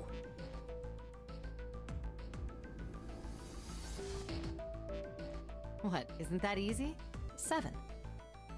Oh. Huh? Wait, that's not what I thought. Oh, if we add 7. 5 plus 6 plus 8 plus 7 equals 26. The digital root of 26, 2 plus 6 equals 8. Wait, she would want 7? I wonder why. Because it was like prominent, right? That like it mentioned that she didn't seem too trusting of 7. And then the 4 of them could go through the number 8 door. But Wait a minute. What about the other 4? Ace, Snake, Santa, and Clover. 1, 3, 6, 10, 1. Well, why don't you add them up? Well, that was simple enough. 1 plus 2 plus 3 plus 4 equals 10. And 1 plus 0 equals 1. I feel like I honestly don't have The a digital root for those 4 would be 1. I don't have a job. That's right. And you know the number 1 door isn't in the big hospital room, right? What am I even doing here? Why am I? Of course I know that. No! Are you saying you'd leave them behind? Of course not. What kind of woman do you think I am? Once we get off the ship, we could come back and rescue them, couldn't we? Is that how that works? I don't know about that. Then we wouldn't really be leaving them behind. But we're leaving them behind. Don't try to lie to us. I don't think you do anything of the sort. Really? Why do you think that? You remember, don't you? We have less than 5 hours left, even if we manage to escape. There's no way we could come back to rescue them in less than 5 hours. Well, you never know until you try. No, you're not thinking this through. Even if we brought Seven with us, we wouldn't be able to get off the ship. The 4 of us couldn't open door 9. It is hidden, but an exit can be found. Seek a way out. Seek a door that carries a 9. Yeah, that's right. The digital route for the 4 of us would be 8, so we'd have to add Ace to make 9. That's right. Unless we bring Ace too, we'll be stuck. All right, I'm here for it now. Lotus scratched the back of her ear. Oh. Well, that's unfortunate. Unfortunate. That's all you have to say? She didn't sound particularly bothered by what Junpei said, nor did she seem particularly surprised. Well, let's try and find another way, okay? A way to get out of here with all 8 of us. That's impossible. Are you being serious? And you do know that only 5 people, at most, can go through one of the numbered doors, right? The number 9 isn't going to be an exception to that rule. Regardless, at least 3 people will get left behind. Huh? Yeah, I guess that makes sense. The moment he said it, Junpei felt a chill run down his spine. No. Wait just a second. You're skipping over a really big detail. Yes, what she said was true, but how Lotus could remain cavalier about so terrifying a prospect was beyond him. Is that really okay? That means 3 people will die in the end. Are you okay with that? That's just... Lotus's forehead furrowed. Do you think I could have a moment alone? There are some things I need to think about. Junpei and June turned and began walking away from Lotus. That didn't turn out to be a very pleasant conversation. Yeah. Junpei's heart felt heavy and his steps sluggish. But he told himself pessimism would get them nowhere. Well, regardless, So he forced himself to smile and turned to June. let's just focus on finding Snake for now, okay? Yes, you're right. We can think about those other things later. Yeah. Junpei nodded. All right. Where should we go next? Where should we go to next? Do we return to the hospital room? We can. I want to see what the first class cabin's like, though. Let's go take a look at the first class cabin. It's really close. They turned around and took off down the hallway to their left. Outside of the first class cabin, they found Clover. She was standing in front of the wall. She was staring at a meaningless point on the wall, her eyes blank. What should we do? Well, of course we're going to talk to her. Are you all right? He did his best to sound friendly, but Clover didn't respond. Look, I know you're really worried, but... He could think of no words to say that didn't sound hollow and fake. Junpei hesitated. Clover was so consumed by worry and fear that Junpei feared it would crush her. Her actions didn't surprise him. She had suddenly lost her brother, who she seemed to have been very close to. Mom, Her voice was thin and barely audible. Mom.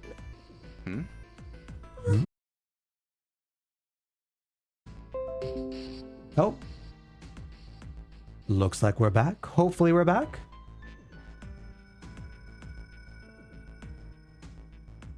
Looks like we bopped off for a quick second, but hopefully things should be evened out for us. Dale has returned. Yes, hello friends. So I don't know where it cut off, but this twist, this turn in Clover, big turn off. Don't like. Not a fan. Not a fan. So we'll see where this... Go away, okay? Oops. Uh-oh. Just Where this goes go to. somewhere else. Stop bothering me. Junpei was taken aback. Such anger and hate. June's eyes had gone wide with surprise as well. Why are you still here? Didn't you hear me? Huh? Fine, forget it. If you aren't gonna leave, then I'll just... All right, let's go, June. Yeah. God. I mean, I get it. Brother missing, emotional turmoil. You're going to act out, sure. But like, we're trying to fucking hell. We haven't really done shit. But okay, whatever. That's cool. They turned and left Clover. As they did, Junpei glanced back over his shoulder to see Clover wiping tears from her face. Clover had driven home the misery of their situation, but Junpei told himself that getting depressed would get him nowhere but depressed. We really need to find Snake, for Clover's sake. He did his best to push away the misery and depression, and forced a smile. So, where do you think we should go next? I would love to go back to the... Actually, can we go back to the casino? Wait, what happens if we go back to the casino? How about the casino? Let's go take a look. Yeah? They turned and headed off down the hallway to the right at a jog. There's no one here. Let's try somewhere else. God damn. Okay. All right. Fine. Fine. Let's go back downstairs and check out that hallway with all the doors.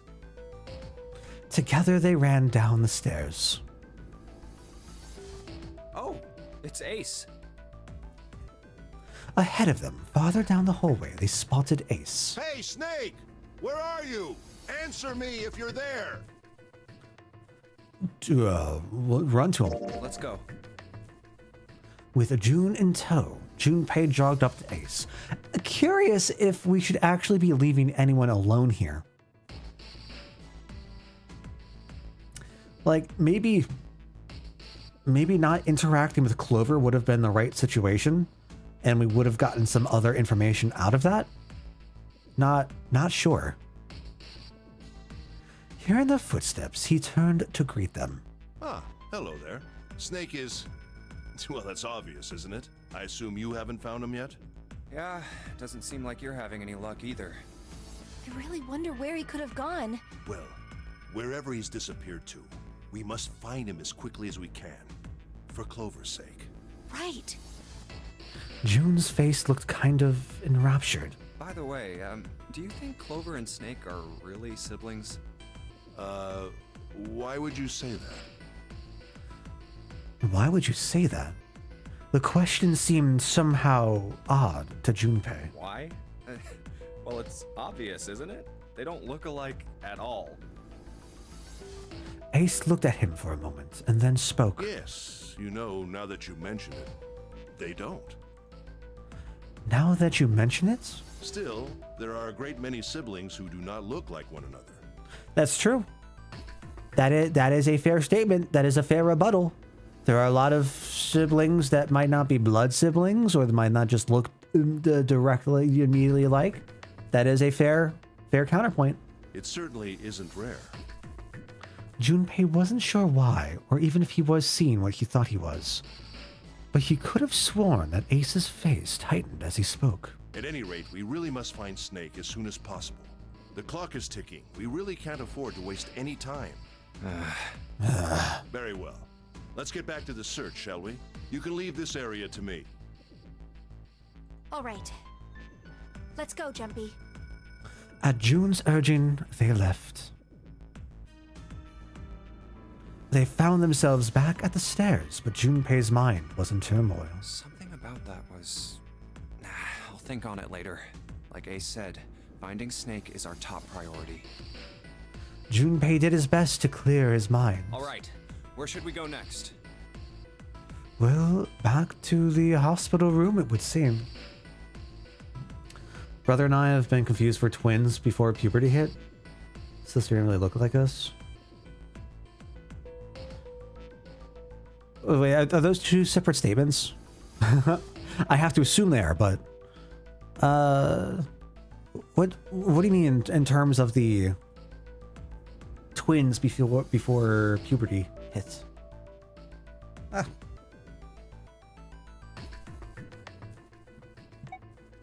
Why don't we go back to the big hospital room? Okay, let's go then. They turned and headed back toward the large hospital room. Hey, wait. That's... Hey, bro.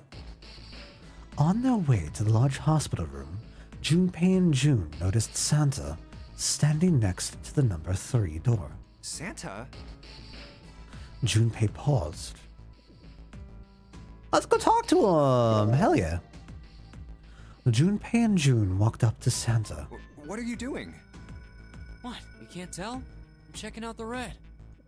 Why? Is there something bothering you? What? It's not bothering you? Huh? The guts of this red. Why wouldn't you wonder who the hell put it back in here? True. Yeah, that's true. Well, I'm curious too, but Who do you think did it? Santa's eyes narrowed as he looked at June. She shook her head. I don't know. Well, what about you, Junpei? Who do you think fixed this thing for us? Someone other than the 8. Oh, I don't know. Ooh, this is a question. Who do you think fixed this thing for us?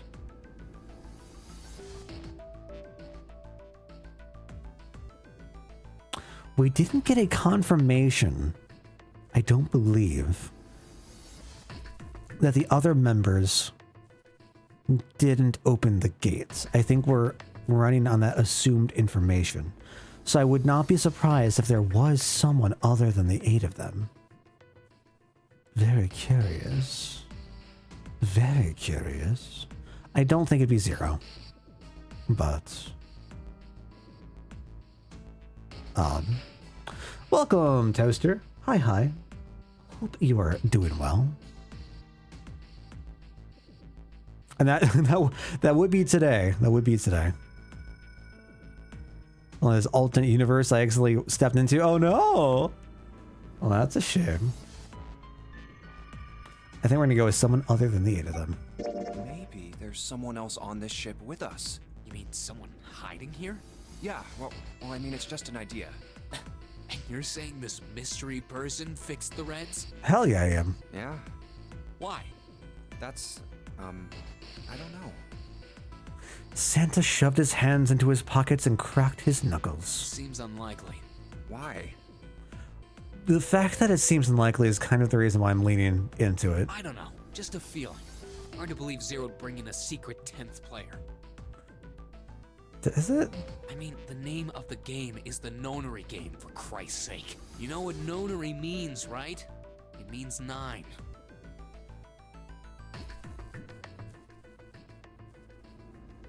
No, Okay. that's not what I meant. I mean more like someone who's been living here for a long time. Or someone who, like, stayed here. Seriously? That's even more ridiculous. Why do you think Zero would leave them alone? Junpei furrowed his brow. So, in other words, one of us is the person who fixed the red. Santa grinned. Bingo! We have a winner. But if that's true, then the person who did it doesn't want the rest of us to know that they fixed it. Well, yeah, no shit. We know this. We understand this. Yeah, But why? no idea. Maybe if they come clean on that, it means we'd find out something else. Something bad. Something bad? Dunno. But whatever it is, it's gotta be worth hiding. Of course, it could have something to do with Snake's disappearance. You think maybe they did something to Snake?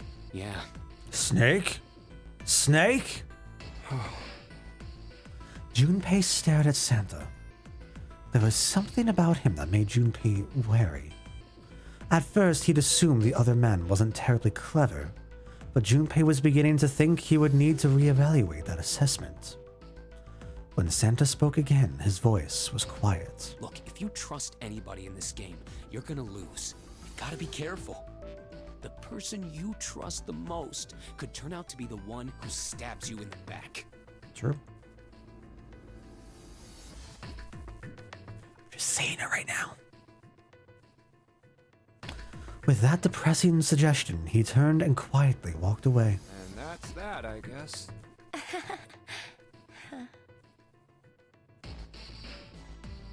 Junpei and June looked at one another and smiled awkwardly. Okay, we're finished searching. Why don't we go check out the first class? All right, let's That's go. where we found Clover, right? Are we gonna see her again, No or one's here. no? Maybe Okay. but where? Let's go back Let's to head here and finish All right, searching. that's I don't think anyone is here. Where'd Santa go off to, I wonder? They looked everywhere they could think of, but Snake was nowhere to be found.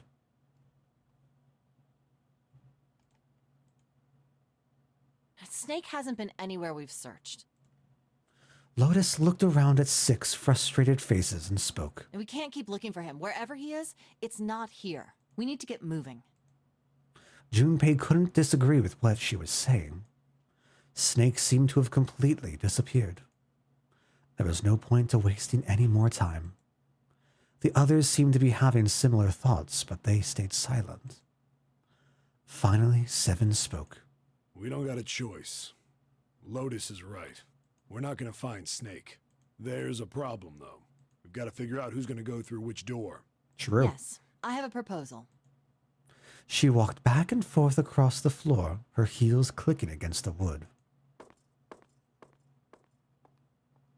Finally, she stopped. Why don't we decide on one person to sacrifice? Duh. Sacrifice? Excuse me? Well, perhaps that's a bit of a harsh word, but yes. You've all figured it out by now, haven't you? We can't all make it through those doors. If we split into 2 teams of 4 and 3 people respectively, then 3 people will be left behind. If we split into 2 teams of 5 and 2 people respectively, then 2 people will be left behind. But if we split into 2 groups of 3 and leave 1 person out, then only 1 person will be left behind. Leaving behind 3 people with 2 teams of 4 and 3.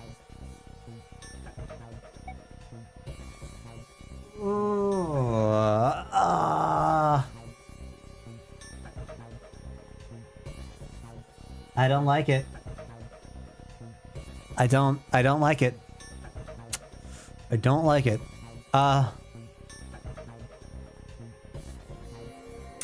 What can we go with? We could go with not sure, but what is that going to signify? Junpei wasn't quite sure that was true. Wait a minute. 2 people get left behind if we split into 5 and 2, and 1 person is left behind if we split into 3, 3, and 1. I got that part. You can't go through the numbered doors with any less than 3 people. But if we split into 4 and 3, then why do 3 people have to be left behind? Just run the numbers. Let's say we go through door 7 with 1, 4, 5, 6. Who's left over? That would be 3, 7, 8. What's the digital root for that? Oh god, numbers. 9? 3 plus 7 plus 8 is 18, so add 1 and 8, 9. Exactly. But door 9 isn't here, right? That means 3, 7, 8 won't be going anywhere. That was just an example, of course. There are a lot of different combinations, but the result will always be the same. It doesn't matter which 4 it is. The 3 that are left over can't go through any of the doors.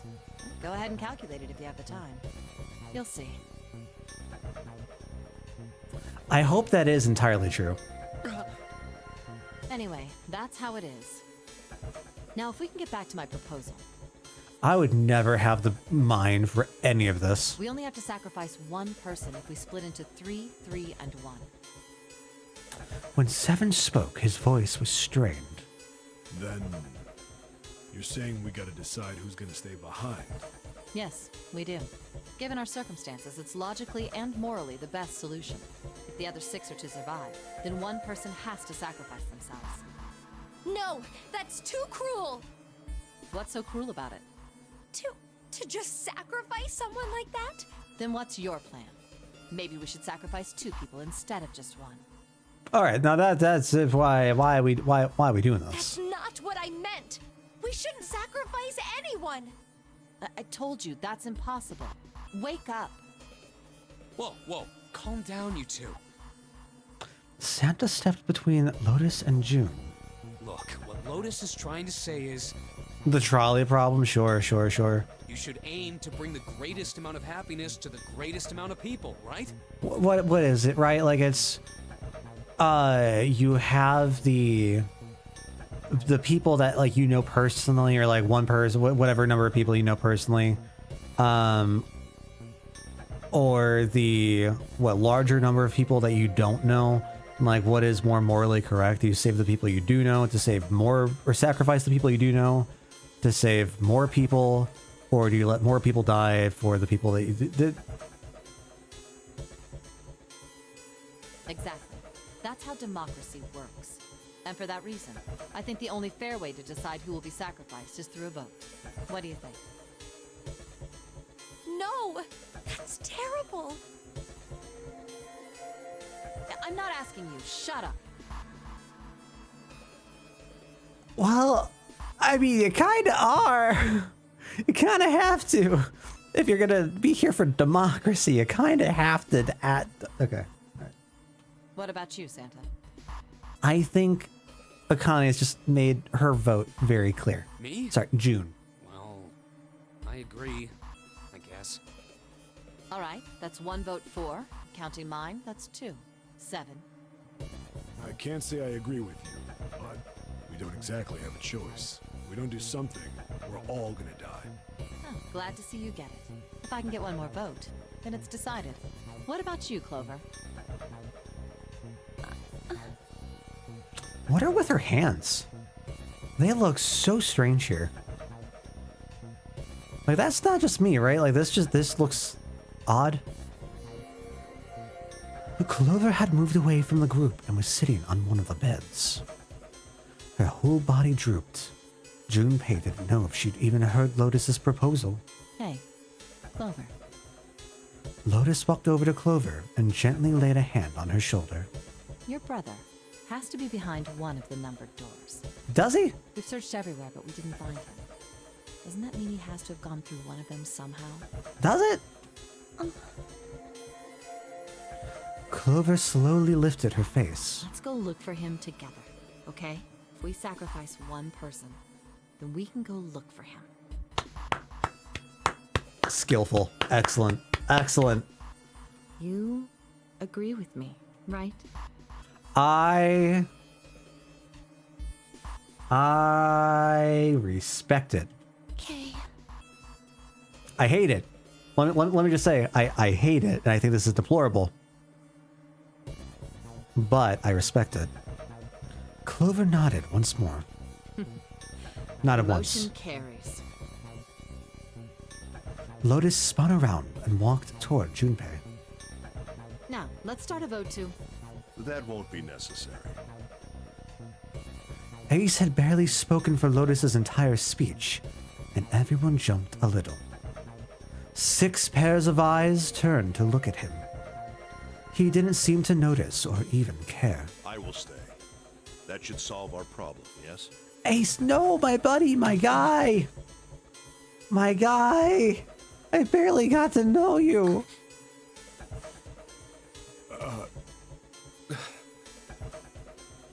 Ace, what are you saying? No, you can't do that. That won't solve anything. June's voice shook, and she looked around desperately for someone to agree with her. Ace simply looked at her. June, I'm afraid you may have misunderstood me. I said I would stay, but I never said I would sacrifice myself.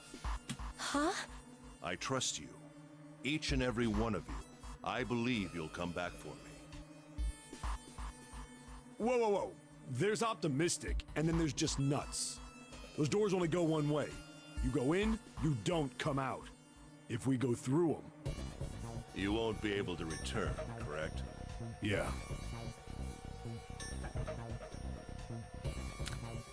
Why has Ace consistently been one of my favorites? True, but But that will not be the case once you've escaped from the ship.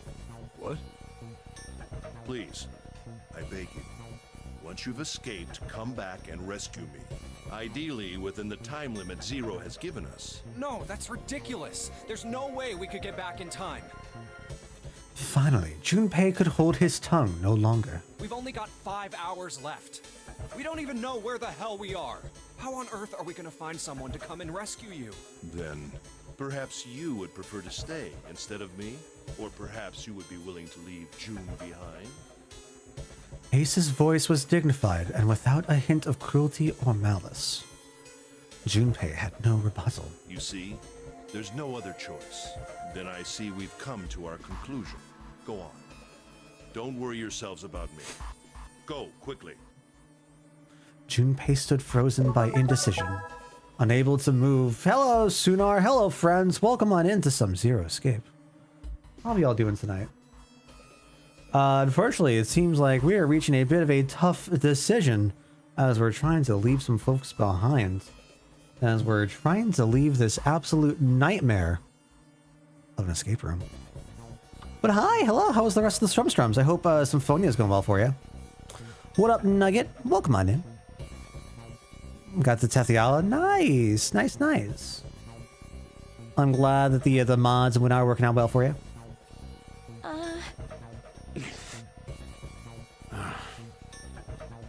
June bit her lips so hard that Junpei feared she would break the skin. Santa stood against a wall, calm and aloof. Seven tore his beanie from his head and turned it over anxiously in his hands. Only Clover stared at Ace with an expression Junpei was unable to decipher. Lotus's attitude, however, was different from the others. Good. Let's accept his kind offer then.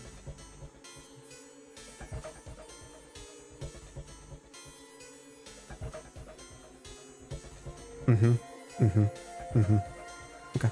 She smiled, her eyes bright. Got the Tethiala in 3 days. Holy cow. That is wacky. Well, congratulations. How has the experience been so far? Ace answered with a smile of his own. Good. I think this is the best for me.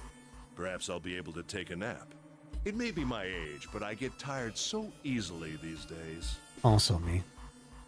As he spoke, Ace lowered himself down to the floor next to one of the beds.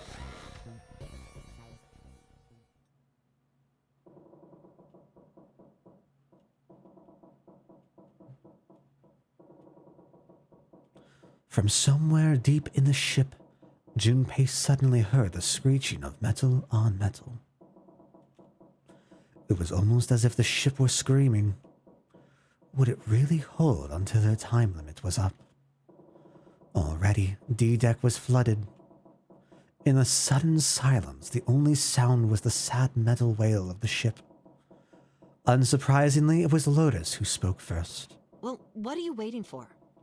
We're wasting time. Why don't we hurry it up? Who's going to go with who is my question.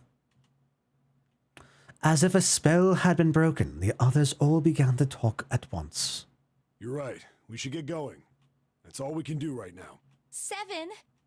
Seriously. Honestly, I was getting kind of sick of listening to you guys talk. You too, Santa? I have to find my brother. Those hands are wacky, man. They are jank. Wait, all of you. Let's just calm down and think about this. I feel like she's also got some weird hands. Like, I get that hands are hard to draw. I really, really do. I don't mean a harp on it so much. But like, I don't know. Maybe they're just weird angles. Strange. There has to be a way to get everyone out. There has to be. Right, Jumpy? When I first played this, I called Ace Cockatoo. Cockatoo? Why? Say something. Yeah, let's think. There's gotta be another way. His words sounded hollow and fake. Fine. Forget about it. I'll figure it out on my own. His hair, I could see that. She spun around and ran toward Ace. He had slumped down next to the bed when June grabbed his arm and pulled. Ace! Come on, Ace. Please stand up. You can't give up yet. We just have to sit down together and think about this. We'll figure out a way that we can all get out of here. Then it happened. Ace fell forward. He slumped over onto the wooden floor, his body folded in half like a boxer out cold. Ace! June cried out and dropped to her knees beside him. She put her arm around his neck and did her best to lift him up. What happened? Ace, say something! She shook him frantically. His eyes fluttered open. I'm all right. His voice was weak and slightly slurred. How are you all right? This.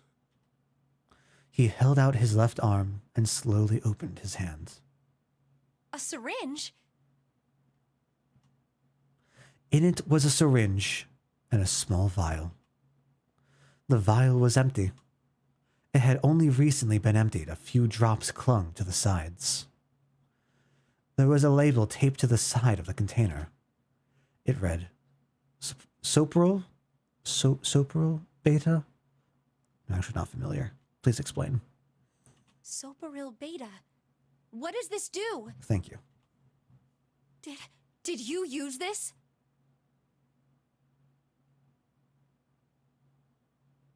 Are we going to have a guessing game here? Are we going to have the first of the guessing games? Yes. It's just anesthetic. I'll be fine. What did the rules say? Was it that, like, until the heartbeat reached 0 or something, that they were still playing the game?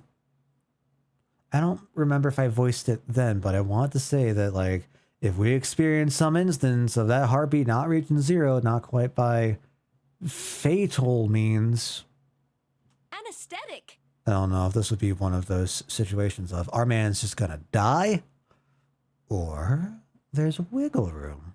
I found it earlier. While we were searching the hospital rooms, I thought it might be useful later. I didn't think I'd be using it on myself. Why did you do this? Didn't I tell you? I'd like to take a nap. Oh no. Is his summer vacation going to be coming to an I end? really am very tired. Junpei knew that wasn't why he'd done it. Ace had injected himself with anesthetic to forestall Junpei and June's attempts to bring him along. If he couldn't move, there was nothing they could do. He'd injected himself so that they would be forced to leave him behind. Ace. Is there something you want to say? I just like to sleep a little. Could you keep it down? No, don't, Ace. Don't fall asleep. You feel warm. So comfortable. I think I'll have a nice dream. Ace's eyelids drooped further and further, almost as though he were dying. Ace! Ace! She shook his shoulder again and again, but this time he didn't respond. Only the gentle rising and falling of his chest told them he was alive. Junpei was relieved to see he was, in fact, still breathing. Let's get him up on a bed. He lifted Ace up off the floor and laid him on the bed he'd been leaning against. When Junpei turned around, Lotus gave him a look of pity. Well, we really don't have a choice now. We can't let his sacrifice go to waste, right? Like you even mean that. You say something? No, nothing. Fucking coward. Don't like that. I don't like that. I don't like that. Oh my god. It felt wrong, but he had to agree. Then suddenly Santa spoke. Yeah, but we're not done choosing yet, are we? Huh? What do you mean? Well, we haven't decided who's going in what door. Ah, yes. Yes, that's true. Enough of this screwing around. Let's decide. You first, Lotus. Which door do you want? I want door number 8. She's been really on door number 8. My God. It's the same number as my bracelet number. That makes sense. Got it. You're 8. You're next 7. Which one do you want? I'll take 7. I can't get along with that old lady. What? What did you just say? Her face distorted by rage, Lotus took a step towards 7. He threw up his hands and made a face like a child caught with his hand in the cookie jar. Who, me? I didn't say nothing. Oh, you're gonna get it next time. She shot him a glare that would have melted steel, then turned and stalked off. All right, who's next? Santa's gaze moved across the 3 people left. Finally, they stopped on Junpei. Junpei, which door do you want? At last, Junpei's mind was already made up.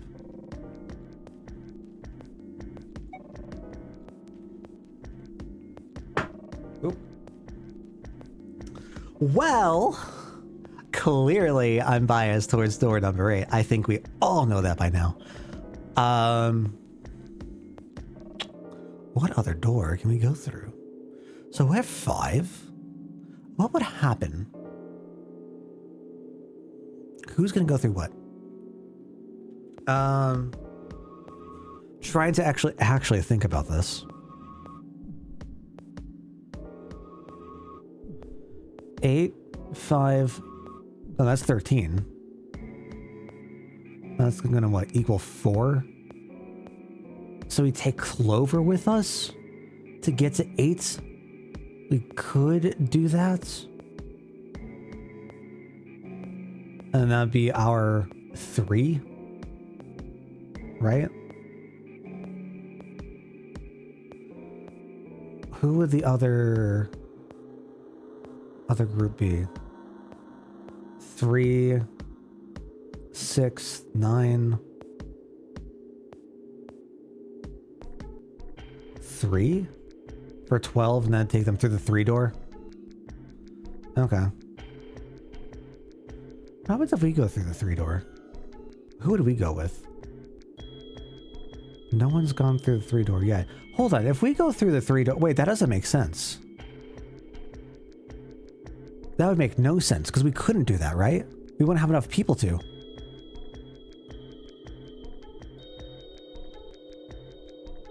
Going through the 3 door sounds like a bad move.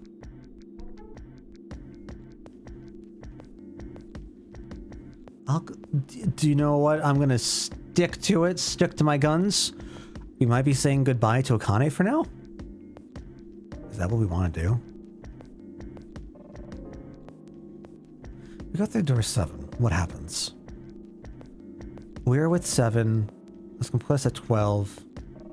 This could be what, 3? We need 4. We'd have Clover again? Wait. Huh? Wait. Huh? Am I mathing off? Unfortunately, I probably don't have access to the in-game calculator here. Dale, please? What? Clover Junpei equal 9? Plus 7, right? Well, because I'm thinking 7 plus 5. Like if we go through the 7 door, 7 plus 5, 12, right? That's going to push us to 3. So we would take, the hub stuff. Yeah, Clover.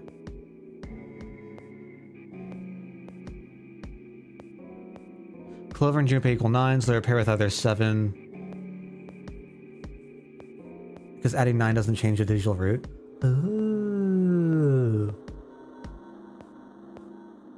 I don't think I noticed that connection. Although, what happens to Akane?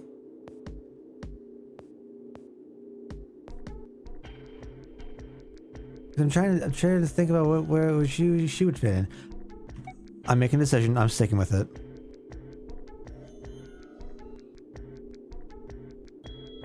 Three plus 6 equals 9. Oh, so no matter what, no matter who they go with, it wouldn't matter. That makes sense. That makes sense. Okay. What? Fuck it. I Decision made. I think I'm gonna go with door 8. I'm sorry. Might be the wrong decision, but Okay, 8 it is. Yeah. All right then. That means June's got to go through 7. kind of hurts. What? Why? What? Santa grimaced and muttered angrily to himself, but finally began to explain. If the 6 of us are gonna keep going without leaving anyone behind, there are only 3 ways we can do it. Plan A. Have 3, 5, and 8 go through 7, and 4, 6, and 7 go through 8. Plan B. 4, 5, and 7 go through 7, and 3, 6, and 8 go through 8. Plan C. Or 3, 6, and 7 go through 7, and 4, 5, and 8 get 8. Why can't we're just I want to go through the door 3, but There are no other combinations. In other words, 3 and 4 and 7 and 8 can never go through the same doors. You get it now? as Santa finished, June looked over at Junpei, tears welling up at the corners of her eyes. Oh no.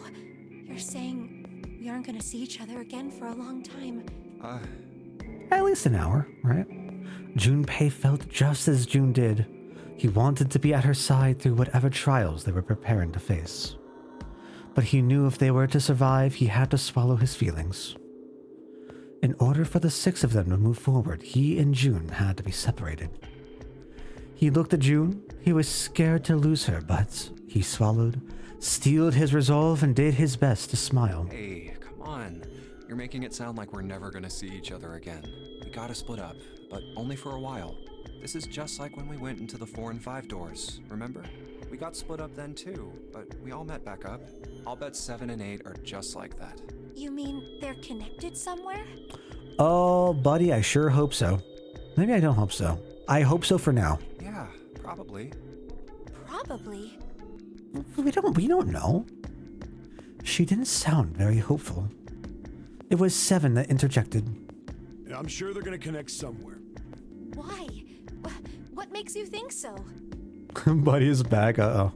If they don't, then neither team can get through door 9. In other words, the game would end right here. Zero's been on top of his shit so far. I don't think he'd blow it now. I'm damn sure that son of a bitch wants to have his fun as long as possible. He's not gonna end this game until we get through the 9 door. June said nothing.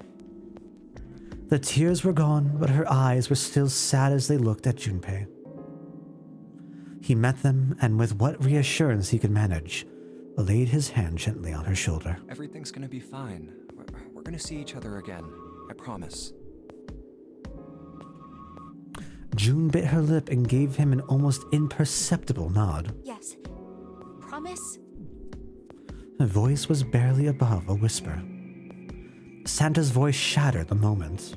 You guys are done, right? He stretched and continued. Anyway, that's pretty much it. Clover and I will both go into separate groups. I figure I'll take 7 and Clover can take 8. I do wonder what's going to happen to Snake. Any problems with that, Clover? Because there's no way that Snake would have been able to go into one of the doors alone, right? Because that'd be breaking the rules. Which has me very confused, but... Clover looked away and was silent for a moment. Whatever. It was more of a dismissal than an agreement, but Santa didn't seem to care. All right, we're ready to go then. Let's move. Oh. That'd be a soundbite. It's going, hey, buddy. Whenever you get a follow. Whenever, oh gosh. That'd be terrifying. At Santa's command, the group split and headed for their respective doors. Santa, 7, and June walked toward door 7, while Clover, Lotus, and Junpei headed for door 8. For a long moment, they stood in front of the door. Then Lotus laid her hand against her chest and turned to Junpei and Clover. Are you ready? Yeah. Okay. Then shall we go?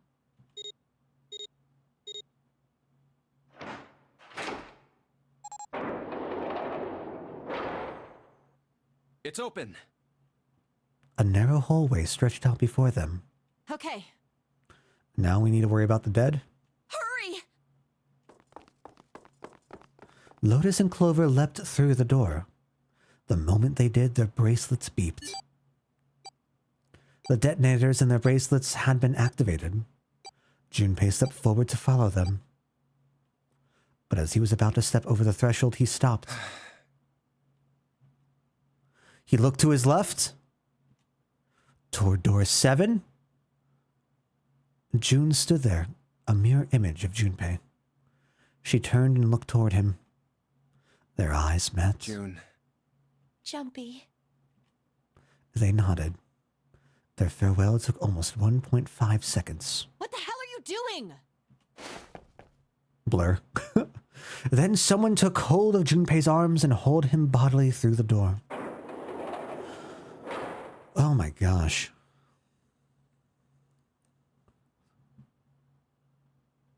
He heard the sound of the numbered door slam shut behind him. I wonder the same thing. The exact same thing. Because we know that multiple groups can activate the same door. Despite it being used already. Like evident through the 9 event. His bracelet gave a cold electronic beep. 81 seconds left. Hurry! That's not true. That's actually not true, right?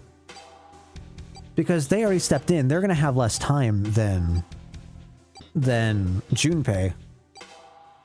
He wasted 1.5 seconds.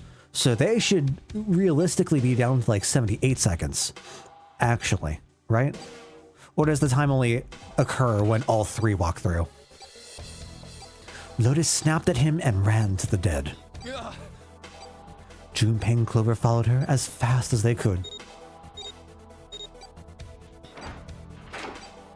Easy? Easy. It stopped. With a shaking hand, she wiped a few beads of sweat from her forehead. Clover, however, was calm. Aloof, perhaps. Pointless. She muttered to herself without emotion and began to walk down the hallway, leaving behind a confused Junpei and Lotus. Lotus watched the girls receding back with a mix of frustration and curiosity. What an unpleasant girl. I bet she's not very popular with the boys. It's me. I'm the boys. Her sarcasm seemed a little more biting than was perhaps necessary, but she sighed and started after the younger girl. Maybe pairing these two together was a mistake. Can't wait. Too late now. I better catch up to them. After taking a moment to catch his breath, Junpei followed. Ah, it's a dead end. The hallway made a number of turns before at last coming to a dead end. There's a door on the left, though. For a few minutes, they stood in front of the door, examining it. Above the door was a plate with the word laboratory engraved on it. A laboratory? Huh. Oh, that doesn't sound very pleasant. I don't like the look of this place. Me either. But there aren't any other doors. It's not like we have a lot of choices. What use would there be for a laboratory? Junpei, Huh? please, you first. Junpei suspected her politeness was motivated by something other than respect. Fine. Junpei muttered to himself and pushed open the iron door.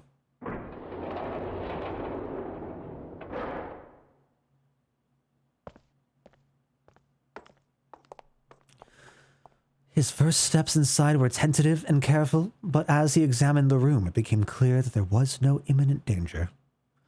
Lotus followed him in, and Clover brought up the rear. The room they found themselves in was divided into 2 separate areas by a curved wall. A thick glass window built into that wall made it possible to see into the other side of the division. You know, I think the window looks into another room. Maybe it's for monitoring something. Junpei walked to the window and looked through. What the hell? He wasn't sure what else to say. What the hell? We got a robot buddy?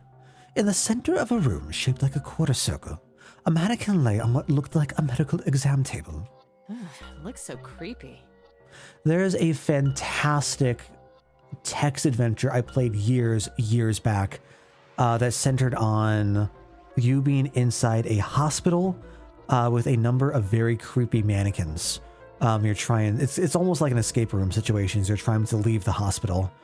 I don't remember what the name of it was. I'd probably have to go try to find it to go post for the Discords and whatnot for anyone interested, but it was a blast to go through.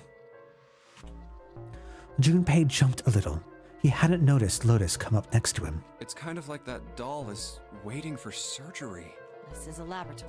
Surgery. I'd say it's more like it's waiting to be experimented on.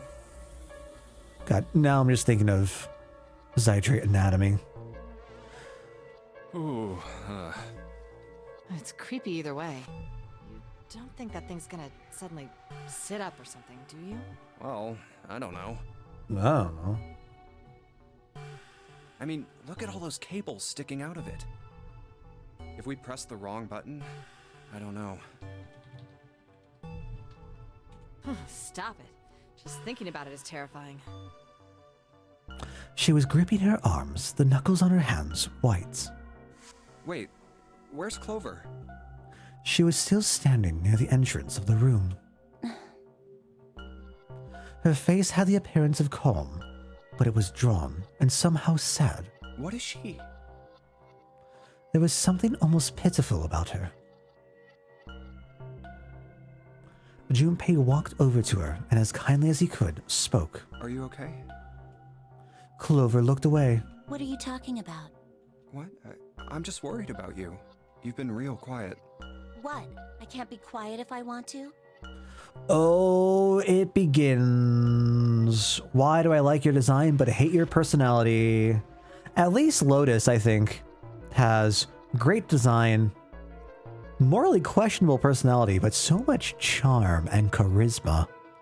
God, I feel like Clover just sucks. Well, I mean, of course you can. I just... Okay then. If I can be quiet if I want, just leave me alone, okay? Come on, you know I can't do that. We gotta work together. Clover bit her lip and was silent for a Junpei, moment. you just don't get it!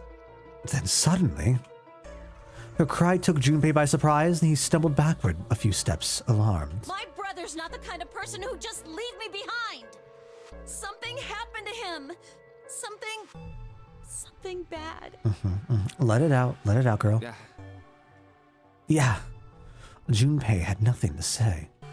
Lotus, jolted from her mannequin nightmares by Clover's voice, turned toward them. What happened? Clover's eyes slid to Lotus, then back to Junpei. Look, just don't bother me, okay? Leave me alone. Finished, she turned around. Before Junpei or Lotus could say anything, Clover had begun to walk quickly away. Hey, wait, Clover! Hold on! That way is... I told you to leave me alone! He might as well have been talking to a wall for all the notice she took of his cries. Not even slowing down, she made for a doorway cut in the wall in front of her. Without even slowing down, she passed through the doorway. Elevator? Clover, watch out above you! Above.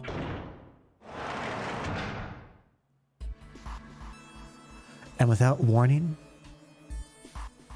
an iron gate fell from the ceiling like a portcullis sealing Clover. All right, not the worst situation. Not the worst situation. I thought this was going to be a whole lot worse. But, all right, this is fine. What the heck? What's going on here? Clover grabbed hold of the iron bars and shook them as hard as she could. Hang on! I'll get it open. Oh, for crying out. You'll never do it on your own. Junpei grabbed the bars and pulled. In a moment, Lotus joined him. The three of them pulled as hard as they could, but...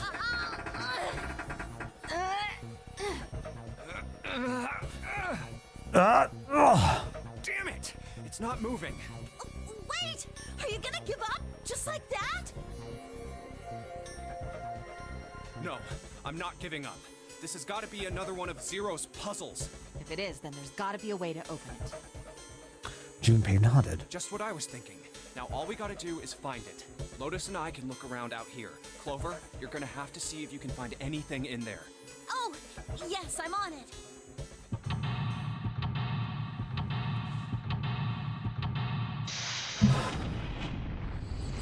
All right. Seek a way out. And seek a way out we shall. However, that will have to be for... There we go. Next time. Because we did run a little bit late today. Oh God, what's going to happen? What's going to happen? Tomorrow's tomorrow. Tomorrow's Saturday. So our next time actually is going to be next week, most likely. We're wrapping up. We should have a game of Talisman for tomorrow, for Saturday, which is always just a real fun, chill time. We got a bunch of friends hanging out and just playing a nice little board game, having a good time. But if for whatever reason Talisman is not able to go through, we will probably head up with 999 and see where we go from here. But if we do have Talisman tomorrow, next time we'll be heading back for some Zero Escapes. It's going to be next Thursday. And we shall see what happens with Clover in this operating room, surgical room, laboratory? Question mark? And see what happens to the rest of our crew. I'm very curious where this is going to go. The second part has seemed a little wandering.